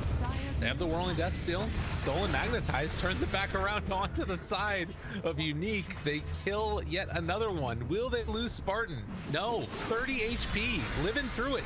Toss over to the side, keeping Thug alive. Avalanche to run away. Cube saving lives. We'll have to give up his for the cause. He kept Spartan and Thug from dying there. Really well done. I guess part of the problem was that Chen wasn't there too, which is kind of frustrating. He, in fact, is going to have to run away now. A lot of Centaurs, hoof stomps available. Could hit it onto a lot of heroes. Skylark, TP now, he will get out. Unbelievable. Even need to pop the mechanism, who cares? So Vambrace gotten now for Ember. Got Spirit Vessel done. About gold away from getting it. Neek really needing just to get big. Like, that's the thing. Medusa, if you get huge in this game, you can probably carry. It's still a little bit funky. There isn't really a great answer to Sniper. Like, the main heroes that need to get on top of Sniper are like the Earth Spirit and the Timber Saw. And I think if you're playing this game, you kind of need a Blade Mail deal with Sniper just punch. But I don't know if it's gonna matter. Sniper just got the God Grove Bow. That's a really good item for Sniper.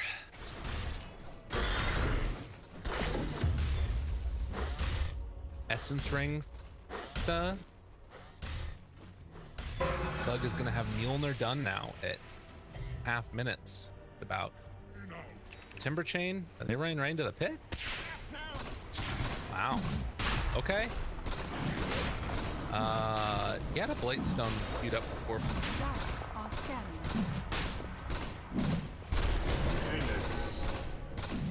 Lads is pretty close to done. 150 gold away. Skylark just going to use his creeps to tank through this. Focus moves on in. Punching down Roche. And in the meantime, Neek really not capable of getting anything in return for this.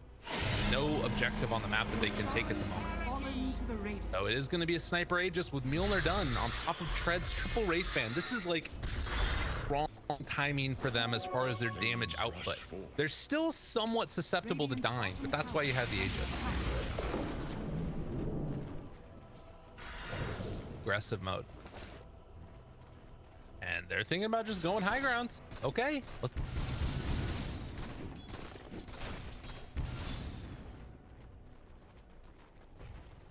Dire's top tower. It makes a pretty big difference.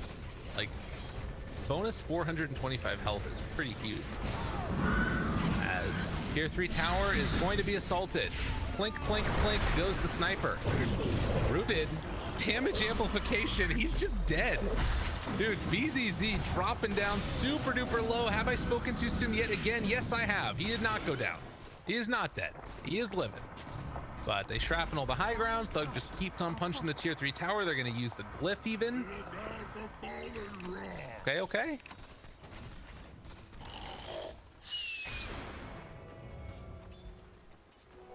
Radiant's middle tower is under attack. Dire's top tower is under attack. Radiant are scanning. Roll through. Silence on the Ember. Cube controlled. Will-O-Wisp though turns it back around onto the Dire. So double Will-O-Wisp going on. Sniper under fire is gonna go down. That's just the Aegis though. Round 2 coming in just a second. Spartan has another steal in 7 seconds. A big hoof stomp onto all of them. Look at the damage out there. And they blow them up in time. Sniper, Hand of God, Thug healing through all of it, is still trying to live. Is not going to be enough. They bring him down, but it comes at a cost. Spartan trying to see if they can get the courier kill. Maybe they can find more. They bought back on the sniper. Controlled. Spartan ran at. Oop, avalanche toss, buyback from that Earth Spirit gets him into the fight, but Thug is on top of him, just punching away, flanking away, trying to get that kill into 19 team. Will be able to find the finish. Essence Ring though keeps him alive in the end. That is more than enough. Well, Focus gets thrown onto Vanscore, gives him the Spirit Vessel shenanigans, but that is a tier 3 tower taken, and now about to be the melee racks as well. Unreal. It didn't look like Chen had his Vlads in that fight, because I feel like they didn't see lifesteal coming from Sniper until later on. Maybe he just got it delivered afterwards. Oh man, break the Timber Chain. They've got the Spirit Vessel on him. BZZ in trouble, gonna be pulled back in, going to be dead. And that time I called it correctly. Take down the Timber Saw, full set of racks, and I mean, it was a really good sniper pick. It was a very, very good sniper pick. He can just sit in the back, plink away, do his damage, and there aren't really heroes that Unique have to get on top of him that easily. Because even if you find him with like the Earth Spirit, for instance, right? Dire's middle Be able to tower find the is under kickback attack. into heroes that can kill him. That is really the Troll, and Troll feels like he's getting just hated around and not able to. Right now, trying to build into that Basher. Chain bashing feels like the main avenue through. They're gonna try and make these fights happen. The plus side is that they were able to hold it off on the side of Unique. Need to wait for another Aegis probably before aggressive mode try and push, I would imagine. Maybe they're just insane though. Maybe aggressive mode are just feeling themselves. This is potentially a little bit too aggressive, but it's aggressive mode. Dire's middle tower Forgive has him a bit. fallen. Dire's Take bottom down both of the tower outer is tier under 2 attack. towers. And now if they want to, they can head on in for bottom lane. More fun.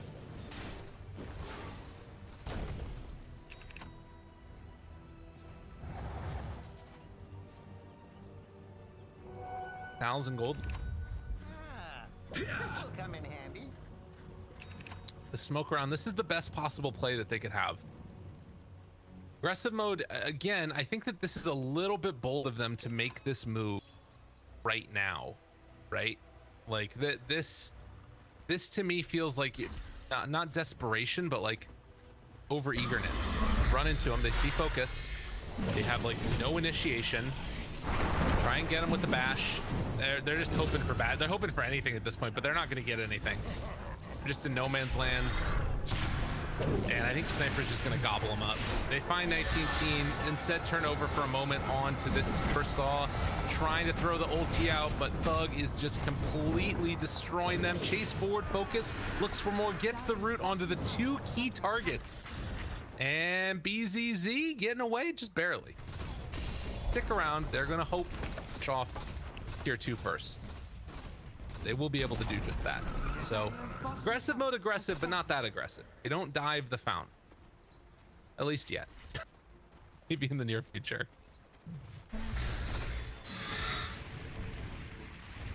Four minutes, and they're actually going to back out. This is like, I think, a very play. Feels like they can do whatever they want, but this is a moment in a game where you could definitely lose just by overextending. Play this a little bit safer if you're aggressive mode. If you're the side of Unique, basically have to hope for this Roche fight. Like, the Roche fight has to be where you win. Because if you lose this next Roche, aim is just... And part of me almost wishes that we would have just seen Medusa go Rapier. Because I think she could get it by the time Roche comes back up. Her getting Butterfly to me does not change it. Like, you need to be able to kill the heroes that are not Sniper. So like, Earth Spirit goes on Sniper. That stops him from attacking for a little bit. Well, Medusa punches the rest of the hero. Right now, as it stands, 19 not have enough damage. But I understand why he's doing what he's doing. He's like, I need to be the big, strong person. If I go for a Rapier, I probably just die anyway. True. So it's not like it's an easy... But not an easy game. Dota 2 generally, in this game specifically, it is not easy. Dire's bottom tower is under attack. As soon as Unique leave their base, high ground is going to be assaulted yet again. Throw out the little tornado vision, scout for danger, way and hit it with those creeps who will eventually go down. Radiant structures Farming. I mean, butterfly is going to be good damage, but it's not going to be enough. I don't think. That's the big issue. Creeps come in. Round of shrapnel goes down. Duke trying to find a toss back, but couldn't quite get there on the Palantimo. It will use another glyph.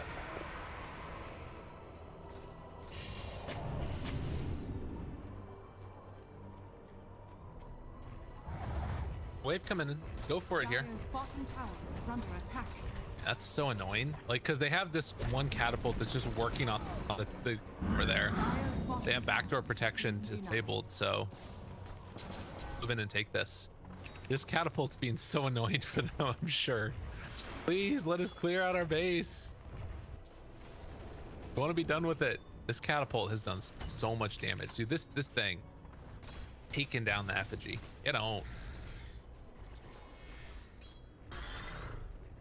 All right, 27 minutes. Next round of items coming up. Roche capable of respawning in a minute and a half. Mind break. Spider leg. Okay. Definitely should pick up that mind breaker. Look at it. He's woke up yet again from Unique. Two. Okay, they go on the Chen right at the. Oh. I don't know about this one, y'all. Coddle's dead. Now the roll-in. Coddle buys back, controlling the Chen, trying to kill him off.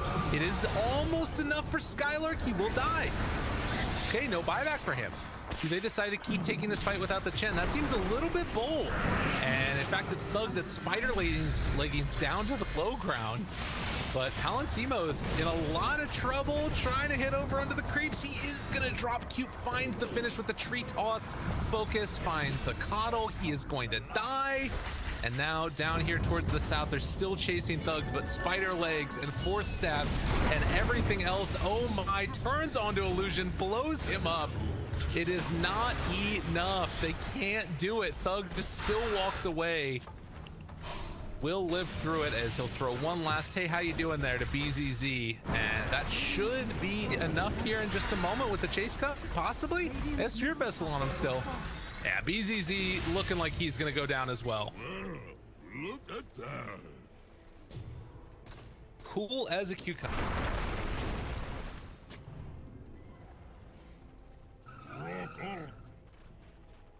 19 has the butterfly done, but as I said, it's tough. It's really tough. I understand the decision to try and go for Scotty here as well. Like, it's so good if you can get the modifiers onto all of these heroes.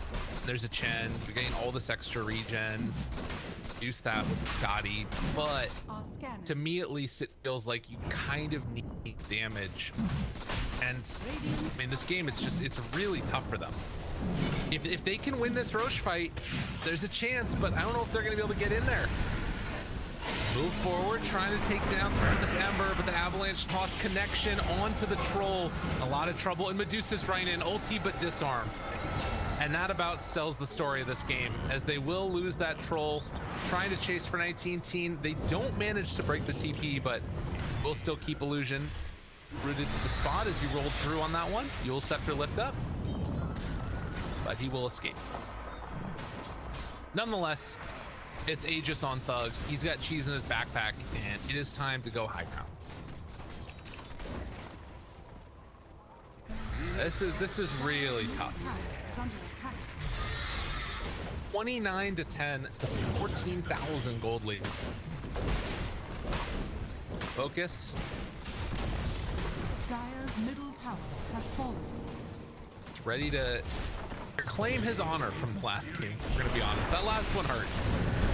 As 19 Teen lifted, controlled, pendants, everything thrown onto him. They stunned the landing on Illusion, so he couldn't get the magnetize on all of them. Second round rolling, needs to get magnetize out. Silence on to 4, not bad, but do they have enough follow-up? BZZ, Mule Scepters to keep himself alive through the last round of it, but Focus will finish him off. GG is called, as Unique will lose game number 2. Aggressive mode, pulling it back, turning this into a full game series. Impressive showing from Skylark Chen. Gotta say, there was like more than just his cool performance in the laning. Timber.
many chickens have died in this spot?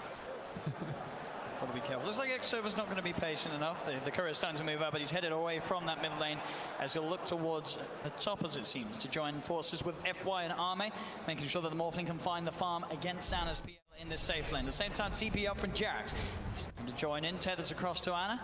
And this mid lane, this will certainly be the one to watch. We saw Topson Invoker already once here in this grand finals, and it did not have a good time. But top lane, the shards from FY out, trapping up Jax and Notel, but Jax has got the regen. Penitence from Notel onto FY will force back the Tusk. But this mid lane matchup, should this go better for Topson than it did when he played against Somnus' Kunk?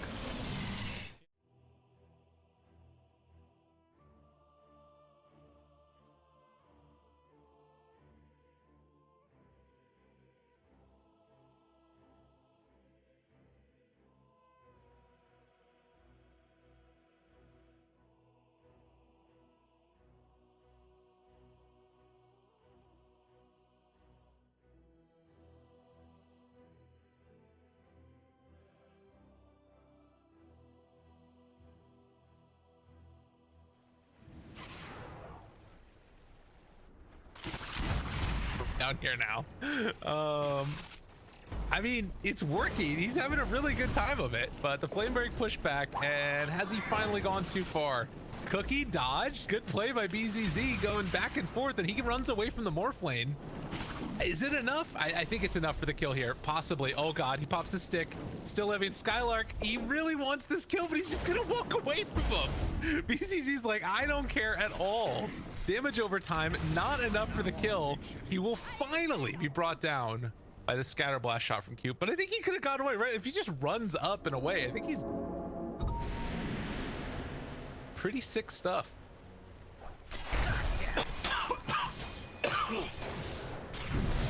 Demos catches onto Morph. Spartan shows up, switching down to low Agi. Tombstone up on the high ground, Snowball up to the high ground. And Vanscore is eventually going to die. They have the Exorcism out, switching over to Strength Form. Waveform through, trying to find that kill. He's able to get the Strength Form off again. Tombstone is eventually going to go down, but 19 Teen will not be able to live. Gets one kill on that Tombstone in exchange for his life, and Exorcism used. So a fight won there for aggressive mode. Once they actually bring in Morphling to these fights, a much better time. Not a better time when he loses his courier. That's not the best. He's gonna TP up top. He's like, I don't want to be in this lane. This has been horrendous.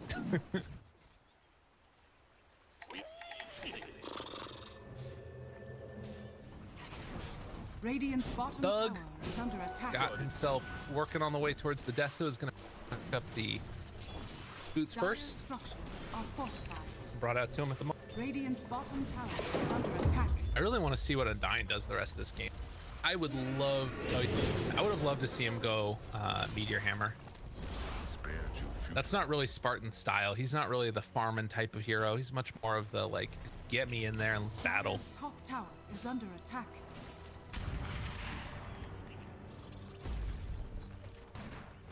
Skylark definitely needing to catch back up here. Dire's top He is tower currently the fallen. lowest net worth of all of the cores, as Focus will take down the top tier 1 tower, still sitting on the top of it. His game was made a lot better by, well, he was sort of able to stay freely in lane back. Kept on cutting the wave. Did he just drop his tombstone? What the hell is this guy doing? All right, just got to farm. You got a tombstone to farm. Stay. Finally, method. Picks up medallion, picks up smoke. It's good to go. Radiant's middle tower is Don't under worry, attack. Mortimer, I'm still here. He thought about it. He really wanted to scatter blast him there. So Skylark, Blink Dagger done. Cube level 6 available. If they find anybody, this is going to be a very easy blow up. 19 team off to the side. Lark is probably the only one that I think they can't kill with this combo of Snapfire, ulti, and lasso. Easy. Dire's middle tower is under Still killable, but it's a hard one to make happen. But they're gonna go for it right away. Oh god, the snowball save though. And now things have gone really far south. Gotta back away, gotta be careful. Good cookie landing there, though. Look at the damage coming out with the jump in from Thug. He did so much in that fight. Not to mention the DOT coming from the Bat Rider and like a freaking spring unfurling. Unique are gonna get pushed back. And aggressive mode able to slide on in there. The exorcism kills off Spartan. He hates life, so he's just gonna die for it. Valentimo shows up. Cookie gonna land one more punch, gets the kill onto that Death Prophet. And I want to see how much damage the Bat Rider and Ember did in this fight, because that was insane. It was Ember in particular. 5 sleight of fists, 3,700 damage. The Death Prophet did a lot as well, but man, that was nuts.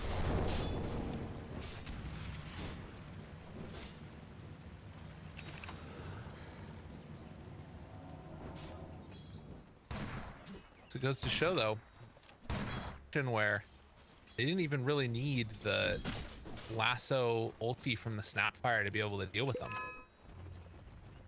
I think now that BZZ is a little bit tankier, this is helpful too. And back. Ugh. It's always the most frustrating. There's some things that you can do where if he like tried to pull it out and then like down afterwards, so if he went like sort of out this way and then like ran down these stairs afterwards, they would follow him a little bit quicker. You sort of have to guide the creeps along the way, but it's not easy. And he's still gonna be able to finish these off anyways. Ton of gold. Again, Skylark is the main one that's sort of struggling at this point. Bat Rider has not had the best start, but it does look like he's going to be able to be party to this pickup of the kill here on Div. And I guess that they're playing around that, right? Like the rest of their cores are somewhat strong, so he can get this Blink Dagger, run in, find some good kills, find some good pickoffs. If they weren't getting these kills, this Blink Dagger feels horrific for Skylark. But the aggressive mode lineup is saying, let's play with a little bit more tempo and try and make this stuff happen. That's for me.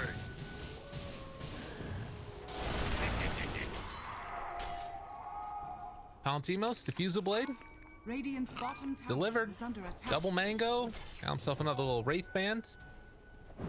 He's out and on his way.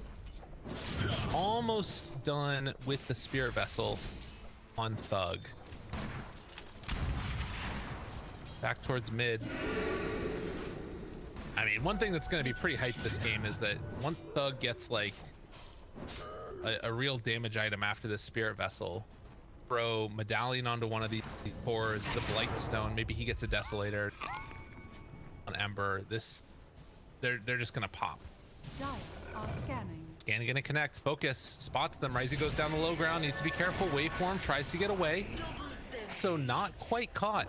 They're all underneath this mango tree. They know that this is here. They also have some wards over in the area. Sure this is theirs, right? Yeah, that has to be. Have to know. Mango tree gonna be taken down. Spartan silenced. Pop his ulti as well as the tombstone up on the high ground if he wants. The turnaround is there. 19 team, the cookie comes out. Spartan's still living for the moment. They got the lasso. Look at that damage on the triple remnant forward from Thug. That kill, focus. Turns around upon the Slark, leashes him up, and now trying to find the kill onto BZZ, who will die.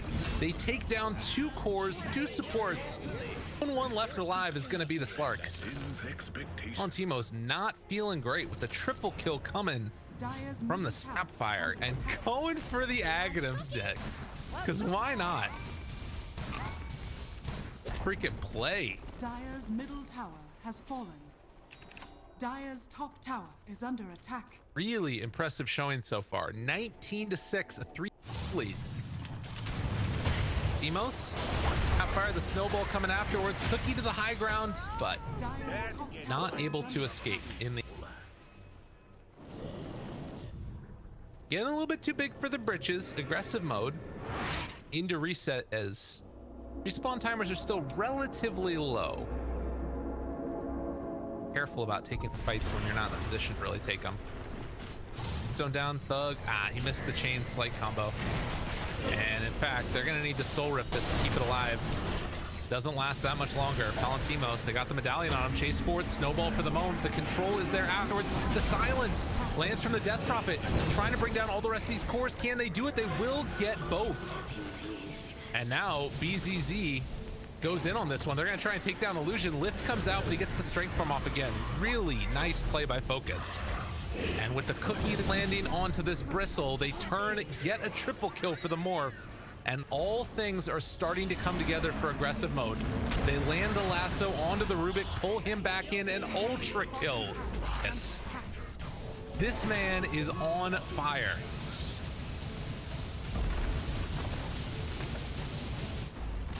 Man, they are playing really, really well right now.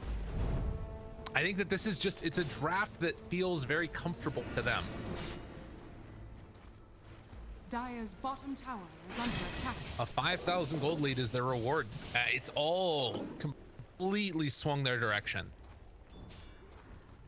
Palantimos has really not been that involved. He's got 2 kills, 2 assists, and a death. Like, getting these little pickoffs here on Slark is all good and well, but he actually isn't even going to get him for free. He might go down for this. He has to run away. Drop in the Snapfire ultimate, getting vision on him. The chase down is there. Poor old Palantimos is just getting bodied. One more round of decay, couldn't quite get the vision there for the soul rip. But in the meantime, they lose van score. Let's try and live, but 19 Teen might go down himself with BZZ showing up. I don't think they can afford to stick around here. Palantimos is coming back into the fight full HP because of the passive, but it looks like they are going to back out here. So Unique, not trying to push the tempo that much further. The call is push out the lanes, reset ourselves, try and get back to where we were.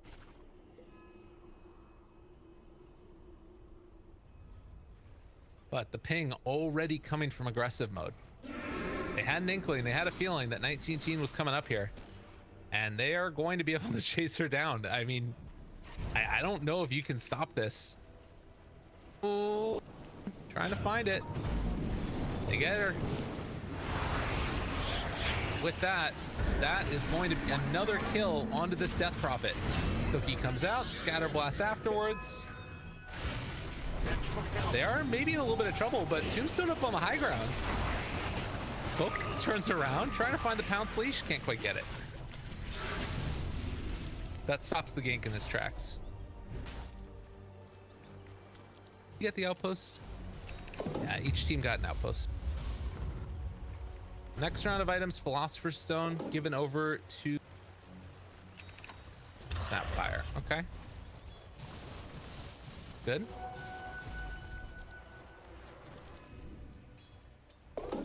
Thug in the meantime, one of his Mithril Hammers is done. Second one short. Van score. High ground stalking the Ember, but stalking who? Skylark's there. I mean, I don't know what he thought was going to happen there. Hello? Okay, they don't want to go on him. I guess because Morph can't be there. They're like, we don't want to take a fight. That is like a lot of composure shown there by aggressive mode. Because that looked like there was a pretty clean initiation if they want, but they realized if we take the fight there, everybody else is going to show up and our Morph can't get there. Morph can't get there quickly, at least. Should be sending his courier out in just a second here to go pick up his blade. Yeah, and it's actually coming back.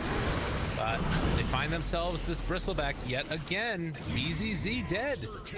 He had an amazing 2 games previously, but this one, I mean, early on, I think that Bristleback was doing the right thing. He was making the moves that he needed to, trying to get whatever farm he could, putting pressure on the map, forcing people away so that way Palantimos could have a good lane, as Skylark is looking like he is going to drop. So a little bit of sign of life there for Unique. But the problem is that now at this point, because he didn't end up to a hot enough start, 9-2 on the Bristleback, and he just has not been able to sort of accelerate the way that you feel like you need to on this hero. Tombstone down in the Roche pit. They're kind of moving in the direction with Palantimos. He might be able to come and contest this a little bit, but realizing what's going on, Thug shows up, Palantimos control. They actually managed to get the last hit on the Roche though, with the ice shards of all things. Chasing, looking for one. Silence comes out. E-Blade, Adaptive Strike. It's not quite enough. Can they kill him off in time? They will be able to bring down that Slark. Rooted for the moment, but getting the strength from off. Triple Remnant in. Focus. Gonna live through all of it. The lifesteal coming off of that Morbid Mask was enough to keep him alive.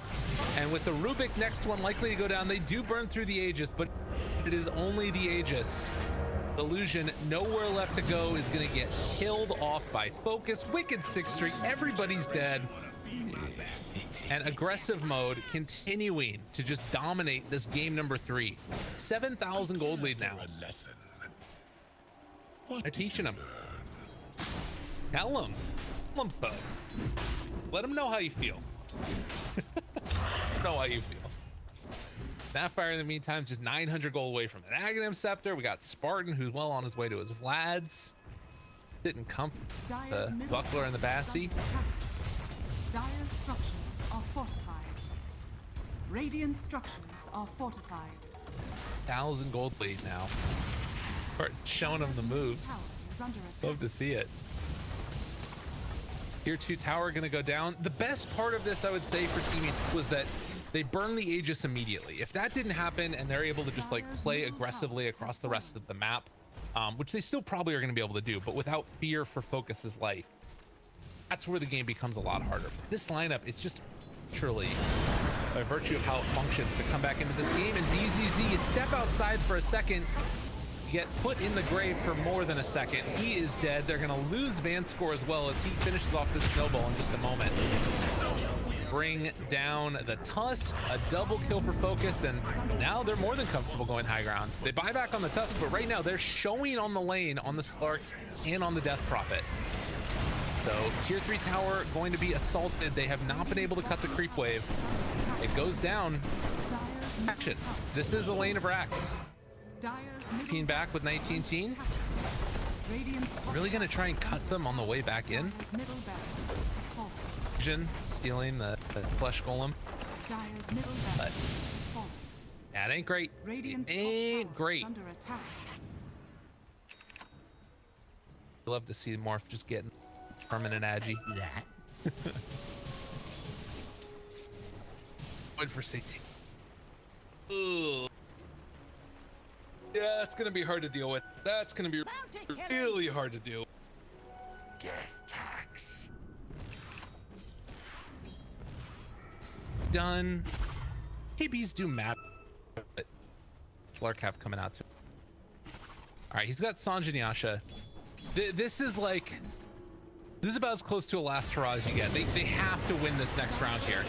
All right, break the Blink Dagger at the start. That's not bad. Silence comes out afterwards, lashing on to Thug, but the Force Staff keeps him alive. Exorcism has been used. Stolen Tombstone. This is about as good of a fight as you can possibly have for Unique. If they don't win this one, it is over. But it looks like they're doing a pretty good job of it. Turning back over now into the other Death Prophet. Focus living through it all, but look at the damage coming from Kill Thick Control. They find the finish. They get the kill. That is going to be another team wipe. And all they lost was freaking Undying. Balance. GG gets called, as that is going to do it. I think that, yeah, I was like, aggressive GG? No, it's a GG. And that's the thing, like once you see that fight where you manage to make sure they don't get the initiation that they want, you steal Tombstone, you get your exorcism off, you keep your heroes